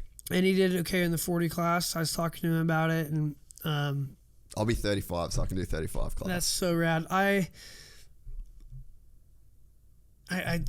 told myself that like what I did when I won World Vets was I raced all the time. And I'm not going over there to win or whatever, but I don't want to go over there and just ride around. Like, I just want to go over there and ride good. So I'll lean on swap moto, like get a bike. Like, I don't care. I'd probably rather either like Yamaha, Cowie, or a KTM group. Hopefully I can get a gas or a KTM. But I'm going to do Sunny States, all Sunny States. Sick. Yeah, like I'm going to do all the Queensland titles. Yeah. I'm going to do Manji this year. Dope. Yep. I have to race to get in that mode. Shape, like yeah. Glen Helen is an animal of a track. Yeah. My mom's health isn't that good, so I want to make sure I get over there. Yeah. And it has been a long time since I've been in the States, so like hopefully I'll get over there for some supercrosses. We're doing a lot of cool stuff at MX Store, so the year I'm stamping, I'm racing. Yeah. Like I'm racing it. This year I talked about doing it early, but baby was due. Like life got completely in its way, but I had FOMO, man. It looked good this year. It looked really good. They had a good product. Like, see, it never bothered me what they had because, like, I'm from there. Yeah. Like, I really respect Lori and Tom White, Tom White who put it on. His legacy of the W crew putting it together. John Anderson and Kristen, who now have taken Tom White was the one that put that on, and that's Kristen's father. And what they've done to honor his legacy with World Vets is incredible. I think it's going to be even bigger next year. Oh, for sure. So yeah, I'm gonna come over and I'm gonna fly an Aussie flag. Sick. Because I want to fucking kick Kiefer's ass. That's so good. And last time I raced there, I beat Brownie. And I know what it takes to beat Brownie, and that's a fucking lot of racing and a lot of riding. And I'm not saying I can beat Brownie again, but I've beaten him once, and I know Glen Helen like the back of my hand, and I'm not scared to work out and get fit. If you're there when I'm there, like so the plan will be to get there for Supercross to do. Dude, how fucking arrogant do I sound? I want to kick Kiefer's ass and fucking beat Brownie. Let's talk. Hey, talk that shit, baby. You got the microphone. But no, like legit, like Brownie is just a fucking legend. But Kiefer, dude, like he's not just the only old guy that can go fast and test. Yeah. Like just because I'm over here, well, fuck, yeah, I'm here for it. Let's go, boys. But no, I want to go over there, and there's like the FXR crew and the Fast House crew puts a big lot. I mean, it's just it's a big event. We're all the way over here in the small little fucking population in Australia that fucking wants to get over there. So that's how good of a job that Kristen and John Anderson at W have done, and I need to get over there and fly the Aussie flag because we'll do the destinations team. Yeah, it'll be good. Yeah, no, but I have to prep. I have to race. Well, yeah, that's kind of the motivation for me. Like the last couple of years, I just like I was competing so much in jiu-jitsu for like the first few years, and it was such like it was a good goal to kind of have. But I've been stalled on the same belt for ages, and like I've already won, so I'm like I just don't kind of have that same drive. If I got a new belt, like maybe I'd have a new drive for like that challenge. But I don't know, maybe it's a moto race. I got to get in real good shape. Like so, I think being in Dubai like for the first bit of next year before. So hopefully it'll be like all winter in Dubai, then go to the last bit of the Supercross season, maybe a little bit of the outdoor stuff over there, do a bunch of shows, do a bunch of whatever. But that little block in Dubai where I like have just not much going on, just fucking sand tire on a 450 and just burn gas and a diesel, baby. And you can literally just pull off the fucking road, pull your bike off and ride. And they even reckon that like if you're close to the sand tracks, like in the desert, that you can just ride your bike there. The cops don't care. Well, that's rad. And dude, I am the Australian national champion now. Oh, so true. I better. Yeah, you got to go there. You got to go be that. Dude, fucking... I didn't even know it was one. Did you know that? I didn't even know that. At Coolum, they had the Ozvet, and I thought it was like a feature race. Like, let's laugh at some old dudes riding around. So if Coolum is legit, one thing I think I do have an advantage over like even Californians that are racing world vets and like the 40 classes. Our tracks are tougher here. You think? Oh yeah, like Coolum. If I can do a 30-minute moto at Coolum, gnarly, yeah, bro. and like Toowoomba, the Isn't ruts. it, Griff? First round of the Sunny State. Yes, I'm all in, When's dude. that? It's in 9 weeks. Yeah, Feb 19. Episode's like it's in 86 days. I'm fucking in. I'm racing. 125 Cup, MX Tour 125 Cup will be at Sunny States this year. Okay, sick. Every round on Saturday, so that's pretty cool. Battle in the Bush won Queensland Event of the Yeah, Year. That congratulations. was cool. That makes sense though. That was fucking good. So, MX Tour is doing cool shit. That was a religious day. Like the event was sick. Yeah. The weather was amazing. Like the track was insane. Like that Yes. was just a ridiculous day. So, World Vets, man, shake on it. Yeah, we're in. As long as I can be in America. Yeah. That aside, I'm definitely racing. So I'm gonna give but I'm you the. excited to have a goal, and I'm excited too, to man. train, and That's me. I have to have a been goal. in the gym. Dude, I've been getting fat as hell. So I've been training more. Like I just need to fix my diet, but I've had some life stuff with new baby. Yeah. My mom came over, had a stroke on the way over on the I plane. can't believe that, dude. So now my parents are back home in the States, grounded. I getting back on a routine. You know, good time of year for the holidays to get on a meal program, right? Yeah, I know. Now, let's just wait like another week and a half. No, I've been good. I rode 50K this morning on my bike, and I'm on the program. Ran 5K the day before. I'm sore as hell. Yeah. The moto this weekend, 2 days at MX Farm. So it's looking the trajectory for my 9-week goal of racing Queensland States. I'm looking good. Dude, I've never, like I was talking to Matty about this. Matty's going to do it as well. And like he'll just fucking rip because he rides so good. Like it's insane. If he trains and gets fit as well, like he'll be fucking good. But I was saying to him, there's never been one motocross race that I've ever gone to in my entire life where I'm like, I'm ready. Oh, I honestly Never. can say, and this is not because we're talking about this race, but when I was racing professional, like in the pro class professionally, as you know, I wasn't ever like that ready because I was testing and I thought I was ready. The process sounded right, but World Vets, when I beat Coppins, I was legit ready. Yeah, you were ready. I was, how gay is that? I was fucking ready to win a 30 pro. And he was not ready. Yeah. That's the only reason why I beat that legend. But I raced for 8 weeks straight at REM. I trained. My buddy Mike Diori and I actually did what I would tell someone to do. I was super selfish. I want that. Yeah, like, and that's I would love to have that experience of like going to I've raced bikes since I was a fucking kid. Yep. And I've never once had that experience where like I'm ready. And I know with jiu-jitsu, like I literally would go to competitions and be like, if someone can beat me, like good on you.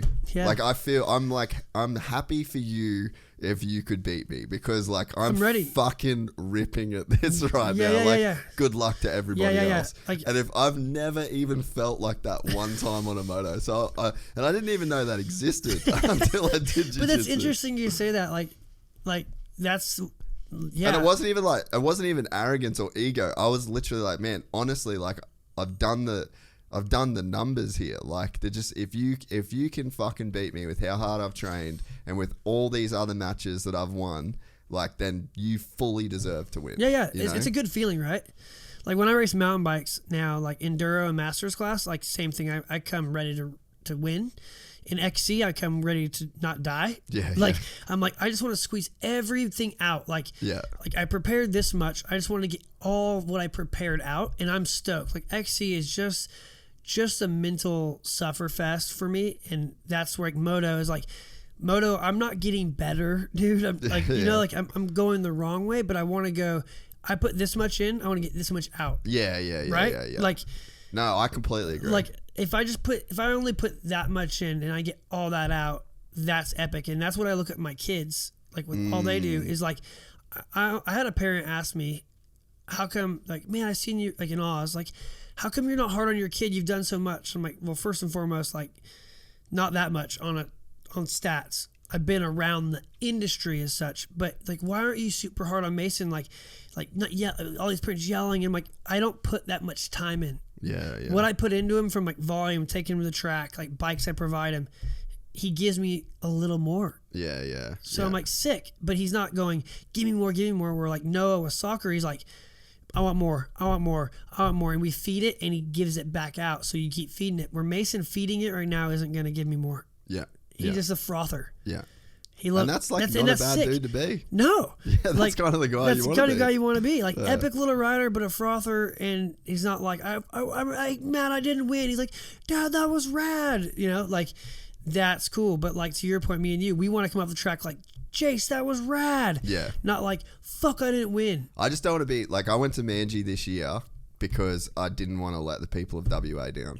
Yeah, I did. You know, that's like literally the reason why I did that. Like, I spent my money, flew over there. No, I'm gonna go there because it's a bucket want to. list. Yeah, like I was like, I already did it last year. I felt more prepared last year. I was on my own bike. Like, it was more of like, it was a way better experience last year. This year I was just like, well, I said I'd go back, so I'll go back. But I was sitting on the start line being like, why am I here? Fuck, shouldn't even be here doing this. That's like, kinda it was the 6th time I'd rode a bike no, man, in the year. Like, I'm Racing World Vet said I am. I have to ride 2 to 3 times a week. Yeah. And I have to eat right. I have to have my right suspension. I have to have the right bike. Like, I have to, or I'm not going to have fun. Yeah. Like, that's just where we're at. Like, that's a big race. It's a big track. It's a lot can happen. So I look forward to it, man. We got just under a year. Yeah. About 10 months. And yeah, so thanks for doing this as well. No worries, bro. Thanks for having me on as always. It's been a month off for me, maybe even more since I've actually did a show. It's like, it's weird. I don't know whether people would think this or know this, but after a while, you're just like, fuck, can I even do a podcast again? So I moved Jo today because I was feeling kind of crook, and I was like, you know what? I just need me boy. I need to do one with me boy. Man. I know we could sit here and bust one of these out. That's sick. I always love being on here, and I want to say, like, it's cool to hear people when I go places like associate me with the podcast. Yeah. We kind of winked at each other at Melbourne, gnarly. Like, oh, fuck. Like the people so anyone that, you know, that says they like what I'm doing on here, it's because of this dude across from me giving us a platform to bench race and talk shit and in different, you know, grow the pie that we love. So yeah, man, you built a pretty special thing, and anytime I can come on here, I'm more than blessed to do it. No, it goes both ways. Like, I can't do it by myself, you know. So I need good people. But yeah, it's cool. Like, I'd love to see. Like, it's not like the following people get out of the podcast, but it's more like the way people follow you because of the podcast, if that makes sense. Yeah, because so it's like you've already got your own following and you're doing your own thing, but then you come on here and then it gives people who already follow you like a different way to follow you because they hear so much more and they get like a different look at what you're doing. That was never my intention. It was more no one knows how. We're just talking with some mics on, some rad guys filming us, and you're gonna chop this up in a couple of days and put it up. That's just what I'm in here doing, right? Then the thing is that I'm very transparent, I'm very honest, and people are telling me this. I'm like, yes, you're getting it. Like, cause this is just me. Like, I come on here talking to my friend about shit I like to talk about, and I'll tell this to anyone because you're a big podcast and people are going to listen to. And I get a lot of people telling me how they're stoked that, like, my dad and what I'm going through as a journey as a dad and my transparency. Cause dude, I don't care. Like, it's what it is. Like, I want people to know that I don't think I was that fast. I just was able to hang on to this industry dream for a long time. And now as a vet rider, I rode for so long that I can share experience. Yeah. And I still love it. Yeah. I don't know why, but I do. 2023 World Vet Champ, Mike Sleeter. 40 plus. 40 plus. Let's go. If you enjoyed this content, please like and subscribe. And to listen to the full 3-hour podcast, search Gypsy Tales in your favorite podcast platform or click the link in the description below. Gypsy Gang.